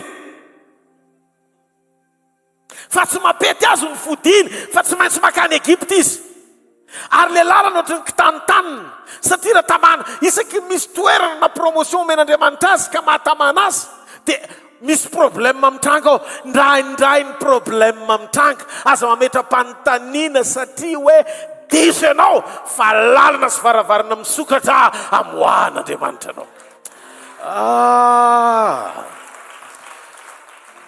Tiapahery an'izay miatikady rehefa eo ampiaratarin'Andriamanitra amin'ny fiainan'ny olom-boafidy dia zao ny tiako tranga tiako andresy lahatra ao am-ponao. Velona Jesosy manana nkajy lavitra no zay verinao Jesosy mahatoky ny fitondrany kely ny fiandohanao lehibe indrindra ny faranao na dia sendra manjavona aza ny lalakalehanao indraindray dia mirapiratra lavitra mihoatra no mitatao vovonana io ary tonga tahaka ny maraina ny farana io tsisy fiadina voaforona melezanao ka ho ambininy zany fa na amin'ny fahavalo azy ho ampiasain'andriamanitra amin'ny fahakalana, ho ampiasain'andriamanitra amin'ny fanoliana, ho ampiasain'andriamanitra amin'ny fanaovana tsinontsinona, ho ampiasain'andriamanitra ny zavatra rehetra. Hitafianao amin'ny fitafiana tiany ahitananao amin'ny dinga amin'ny voninahitra mbola tsy nahitanao azy hatramin'izay tsy mahareteka. Halleluja, halleluja. Tsy olona ny hitondranao fa Andriamanitra. Zany mahatonga hoe aza miezaka hoe mitenen'olona ianao dia azonao ve zany dia tsy azonao dia tezitra ianao. Tsy azony izy zany fa Andriamanitra rery mahafantatra an'ilay izy. Tsy mety raha tsy hainao resy izy. Dia zay mahatonga antsika misy fotoana lasa miditra eo amin'ny hevitra anankiray. Itokana hitady anao aho dia hoe ny amin'izay misy anao aho,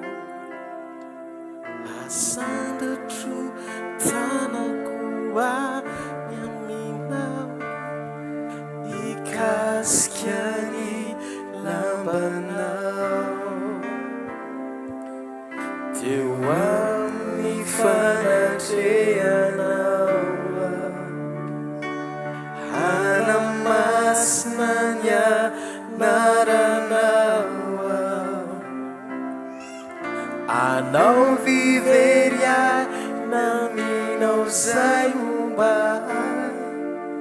ho amarininao fanandre. Raha azonao ty teny androany ty dia karazan'olona tsy mora romodromotra amin'ny zavatra tsisy dikany. Ary na misy dikany koa ary dia tsy raison, mbola anehoana ho indray fa mbola manana ary motana mila nao tao vaksiny ianao. Tsisy tsony zany. Alleluia. Satria fantatrao tsisy dikany ny divana man'olona, tsisy dikany. Rehefa ianao mahazo antoka feo tanan'Andriamanitra ny fiainanao, olom-boafidy ianao, tsisy nizaniza eritreretinao olona raika apetraka koa mitoeran'Andriamanitra hoe raha sanatrika tsy eo izy dia vita ianao. Satria fantatrao fa le mahery ambony mahery indrindra, lay tompon'izao raitrao manam-pahefana. Aleluia. Le mahafantatra ny farany hatramin'ny voalohany, le mitsiky mahita ny fahavalo maneso anao araka ny salamo. Salamo ny mahasalama ao anaty ady. Izy any an-danitra mitapatapa ny jentilisa miteny anoany foana ny firenena zay mipetraka any an-danitra meary ny tompo maneso ireo. Ianao tsy mahalala fa ao anatin'ny fahatonianao manam-pahatakarana feo an-tana ny fiainanao. Misy fanoherana taon'ny jentilisa zao tontolo zao mitapatapa mena any an-danitra dia anao koa mila tono tsara. Fa Andriamanitra rehefa maneso an'ilay problème, matoa Andriamanitra maneso an'ilay problème, efa mitsangana Andriamanitra mamadika an'ilay problème ho tonga voninahitra. Le fiaretana takian'Andriamanitra ianao mifankahita amin'ilay position misy an'Andriamanitra. Hoe Andriamanitra ny amin'izao fotoana izao hoe ao anatin'izao ady mampitapatapa ny jentilisa izao, petraka amin'ny seza fiandriana izy dia mijery ny mpanompony. Ary amin'izao fotoana izao izy dia mitsikitsiky sy maneso ireo. Salamo ny teny zany, salamo fahefatra izay. Rasy diso, salamo faharoa ny andininy fahefatra. Ataovy kely salamo faharoa ny andininy fahefatra mba ho jerentsika kely vetivety. Salamo faharoa ny andininy fahefatra. Fa nahoana no mitapatapa ny jentilisa, ny tena no any foana ny firenena. Mbola tsisy aloha izy fa zany hoe tonga dia alefako. Halleluja. Nioko ireo manohatra ny Jehova sy ny Mesiany, zay mipetraka any an-danitra miome ary ny tompo maneso ireo. Salamo faharoa ny andininy voalohany ka hatramin'ny andininy fahefatra. Satranao zay tompo fa na dia nandeha le tsenjery tsy mivoana tamin'ny zavatra tokony holazaina, zavatra nozaraina. Amen. Dia zay le antony le dia mila fantatsika hoe zao zavatra zao misy dikany eo ampelantan'Andriamanitra. Fiainako ny eo an-tanany fa aza mieritreritra foana inona varavarana ny sokafako mahatonga an'izao. Tsy le varavarana ny sokafanao fa mety tsisy tsony, fa raha misy moa dia andinio tena aloha. dia mibeba fotsiny fa nasendra tsy misy varavarana misokatra misy foana ny ataky fa misy varavarana nisokatra ve tamin'ny jesosy tao tsampokely fa mbola tonga ihany ny tafiotra donc aza mieritreritra hoe raha misy zavatra mitranga dia varavarana misokatra foana mety efa varavarana sokafana le izy fa tsy varavarana misokatra ao amin'io fotoana io avelan'andriamanitra mihitsy hitranga hoe miala ny sakaizanao na manakaiky anao satria mbo ohatra ny lalanao andriamanitra amidingana ty sy programa tiana hitananao ataovy amen tanareo raha tsy nisaraka abrahama sy lota tsy niteny andriamanitra hoe meko anao zao tontolo zao inona ny tianao fa je hita masonao dia meko fa mbola teo lota andriamanitra tsy niteny dia ozy i jesosy hoe problema anao i abrahama ny anao tianao lota dia nanana sentiment tamin'ny lota i abrahama fa raha nay ane nafantatra izy hoe tsy zay le izy satria ny antom-pisiny lota anohatra ny anjara voatendriny fa vo nialy lota sokafan'andriamanitra amizay tonga dia open door dia nefa ny tao anatin'ny jereo misy zavatra mikorotanao misy zavatra tsy milamina mihitsy ary matoa misy zavatra tsy milamina misy problema nofo tsy voavao mikorotana tsy avy amin'andriamanitra mihitsy fa nofo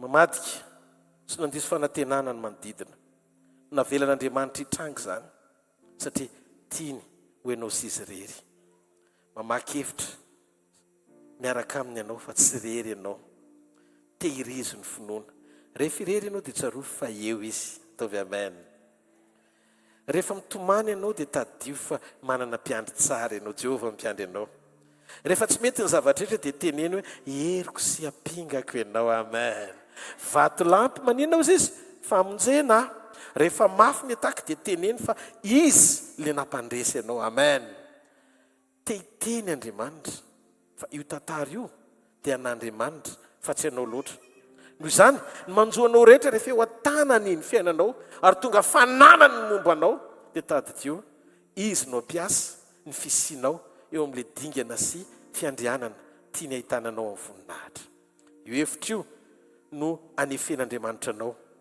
ho tonga any amin'ilay some tiany ahitananao tahaka ny Josefa noho izany aza manao ny zavatra rehetra amin'ny fomba fisainanao hoe mety ahasoa ve sa tsy ahasoa aza miasa saina amin'izany mandehana fotsiny dia maneke ho tariana ampitoetra sy ampianatra anao izy amin'ny alalan'ny teniny ary ampijoro anao izy amin'ny alalan'ny fanahany tsy fantatra hoe inona le zavatra hitan'andriamanitra fa mbola tsy mety eo amin'ny fiainanao fa zao ny zavatra mitranga tsaka na tonga an'andriamanitra tsy ianao ny sitrapony zany mety teza fotsiny ho tariana mety marary ianao fa aza misaina ny ho faty aloha mety mafy ny olana fa aza misaina ny ho raraka koa mamaky-hevitra ihany koa mijoro fa tsy maninona fa misekoly ny finoana mahatokotsika fa tsara le mifidy sy niantso antsika ary izy miantoka mandrapatanteraka izay zavatra nikasaino antsika tsy ho diso anjary zany ianao fa zay zavatra vomanao anao dia tsy maintsy ho tanterahany mbola misy zavatra tsy vita matoa mbola velonainy ianao esoro lavitra ny sainao hoe ho faty ianao fa maninona ianao mbola tsy maty satria mbola misy ilany ianao mijoro ny ten'andriamanitra ny amboa velona eo izy tsara noho ny liona maty dika an'izay tsy maninona mitsipozipozy ohatry ny amboa aza amin'ny fiainana androany tsy problème zany fa raha isan'ny velona ianao mbola misy atenaina raga tsika indray tsy manary toko zany mandra-piveriny Jesosy amen mety tsy anasy ianao mbola mety any amponja fa velona aloha e fa tany amponja ny Josefa fa velona ohatry ny hoe tapitra zany ozy izy Potifara hoe ao ny tranony fa tsy nampoziny fa tsy Potifara ny apiditazany amin'ny lapa Potifara rasarotony satria ny saina fa niaraka tamin'ny vadiny Josefa fa zao natapina azy ny lalana tany amin'ny Potifara tsy tao ny fiafarany na poty ary ny farany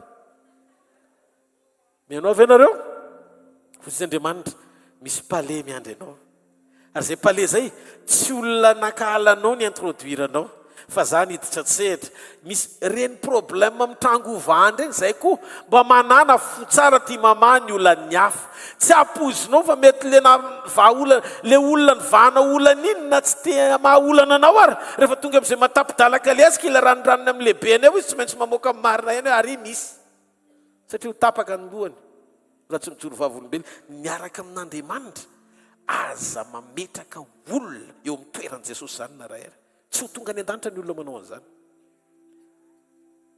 Afaka manao ny zavatra rehetra ny olona fa ny olona rehetra natao hitiavana fa tsy andrasana valipiti. Valipiti tsara indrindra ho anao, tsy ny ampelantanana izay nasiana ho soa, fa ny ampelantanana le mpamaly sotsy. Marety mbola tsy vita amin'ny programme anao fa mba miangavy kely anao, mba mijoromo hoe mandehana ao amin'ny sitrapon'Andriamanitra.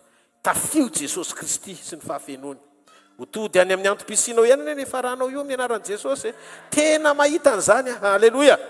Ary mahereza ianao fa tsy izay misy androany. Halleloia. Fa izay nomanino anao raha-pitso. Aza misaina hoe ahoana ny atongavako any fa tonga any ianao rehefa manaiky akato tsara sy toetra eo amin'ny sitrapony. Efa hoaingana fotsiny ireo zavatra rehetrarehetra hitanao hoe mbola tsy mety, aza atao mitarasoka be. Lasa mifantony eny ampanefena eny foana nareo dia lasa ohatra ny disika loaka eo amin'ilay fanefena lava. Eo amin'ilay satria ianao tsy mety miala eo. Tetavin'Andriamanitra ny ovo anaraka ny hevitrao. Fa iza marina ny tena tokony ovy izy sa ianao e.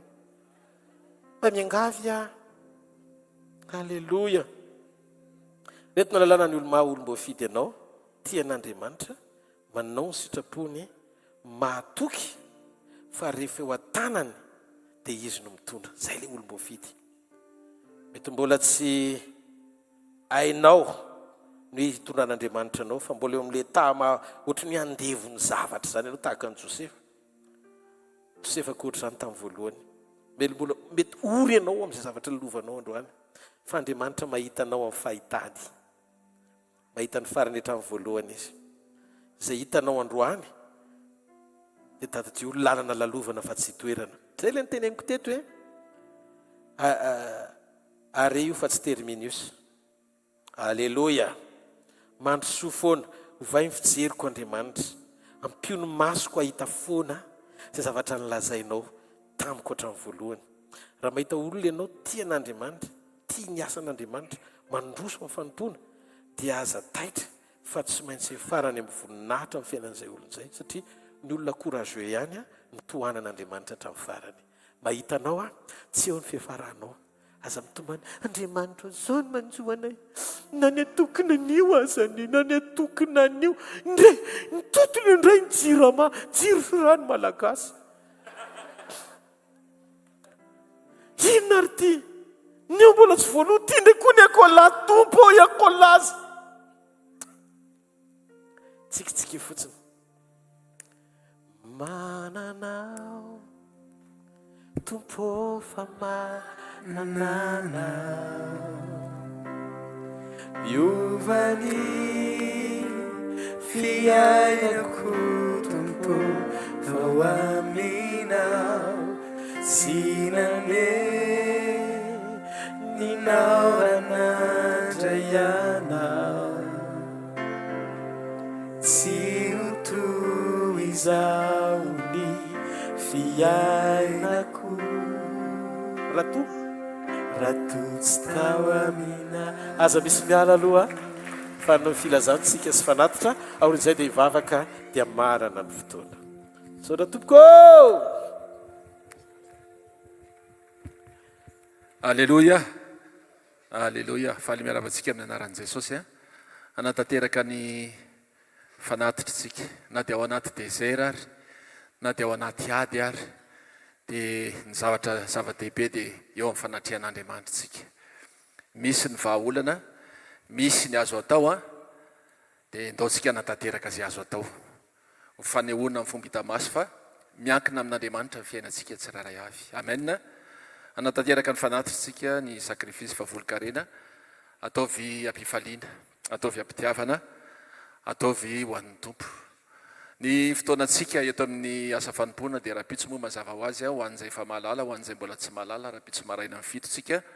Veriny eto indray misy ny sekoly, tsy sekoly moa zany, misy ny fotoam-bavaka faranana fandraisana fanasan'ny tompo. Eto ny fotoana amin'ny fitora rahampitso.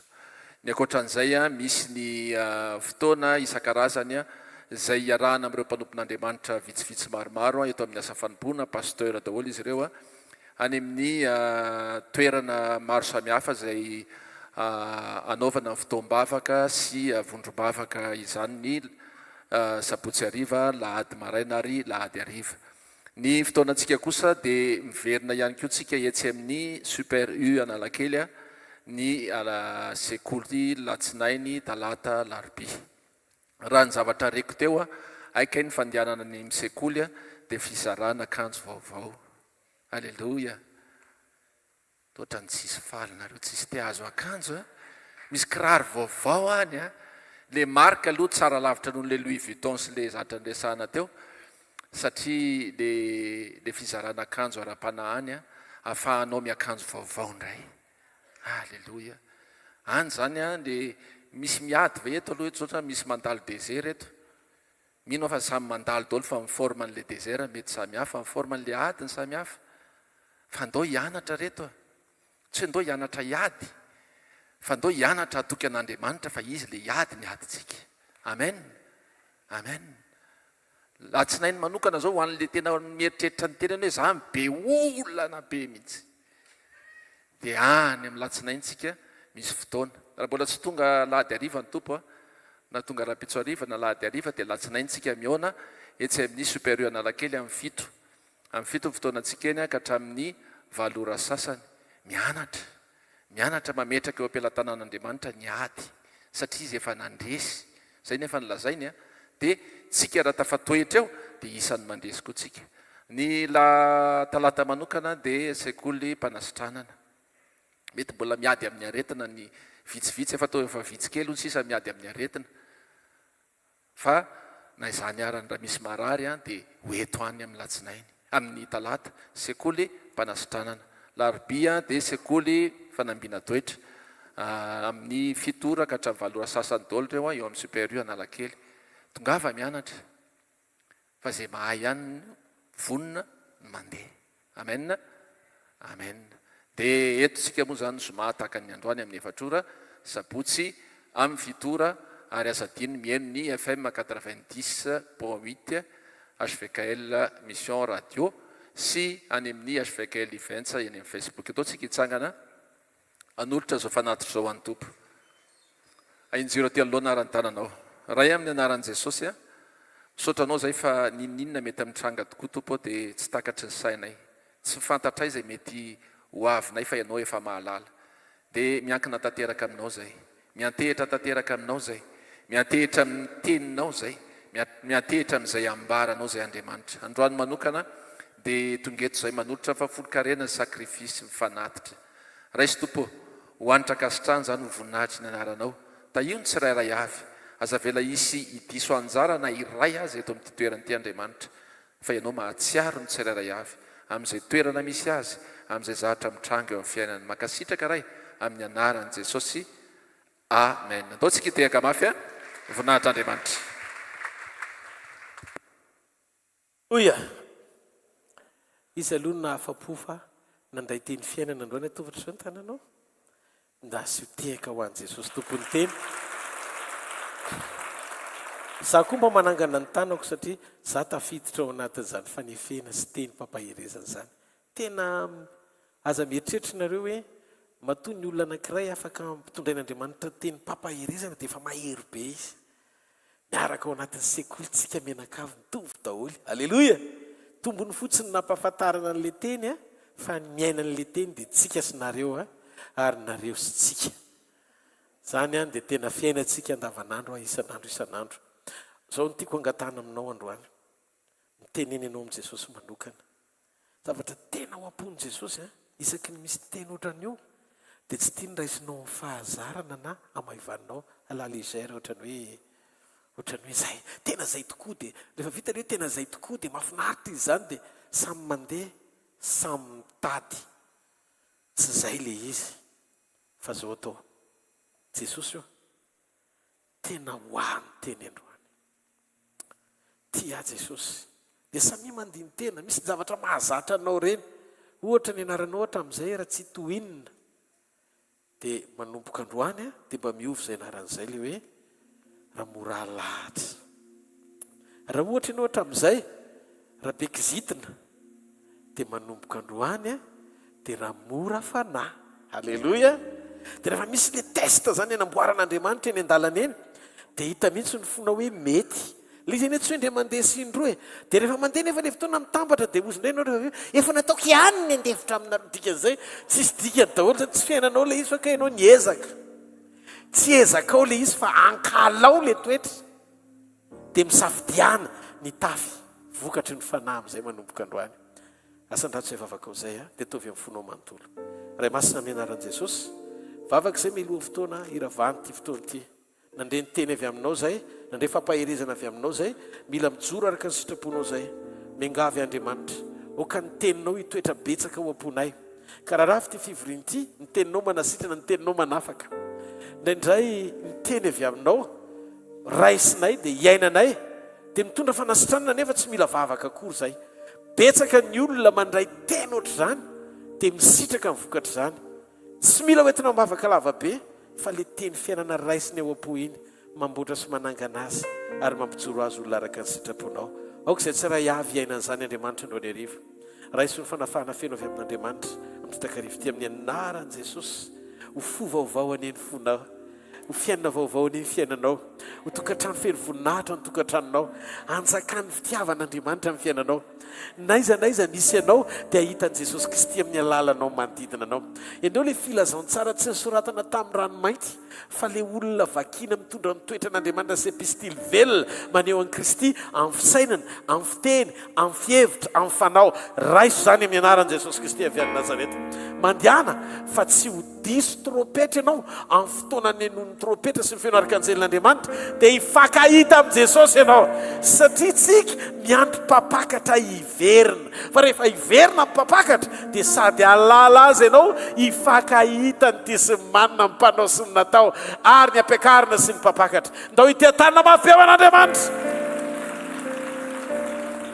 eto anefa ianao raha manana vesatra na olana na zavatra ilana fanampiana avy amin'Andriamanitra mino afa eto Jesosy hikarakaranao mahafantatra moa fa zay ny ilana ny assemblé misy fifampaherezana raiso ny fanasitranana anao fanasitranana n'io fomarahatra io raiso fa sitrany ianao amin'ny anaran'i Jesosy mahazaka dona ny olona lehibe ianao zao fa manomboka me lehibe eo amin'ny finoana lehibe ara-panahy zay zavatra rehetra mitranga hitsikitsikinao fotsiny satria nahoana manomana anao matianin'Andriamanitra feno voninahitra alleloia anjakany fitiavany anjakany heriny anjakany fahasoavany amin'ny anaran'i Jesosy avy any Nazareta mandehana fa tsofoko rano ianao ho salama amin'ny zavatra rehetra io aretin'io afaka io olan'io hivaha io lalana mitapiny io misokatra amin'izay ozy Jesosy tamin'ny Filadelfia ametraka varavarana eo anoloanao ianao tsy le mitady varavarana hosokafany reny ohatrany hoe olona mitady varavarana misokatra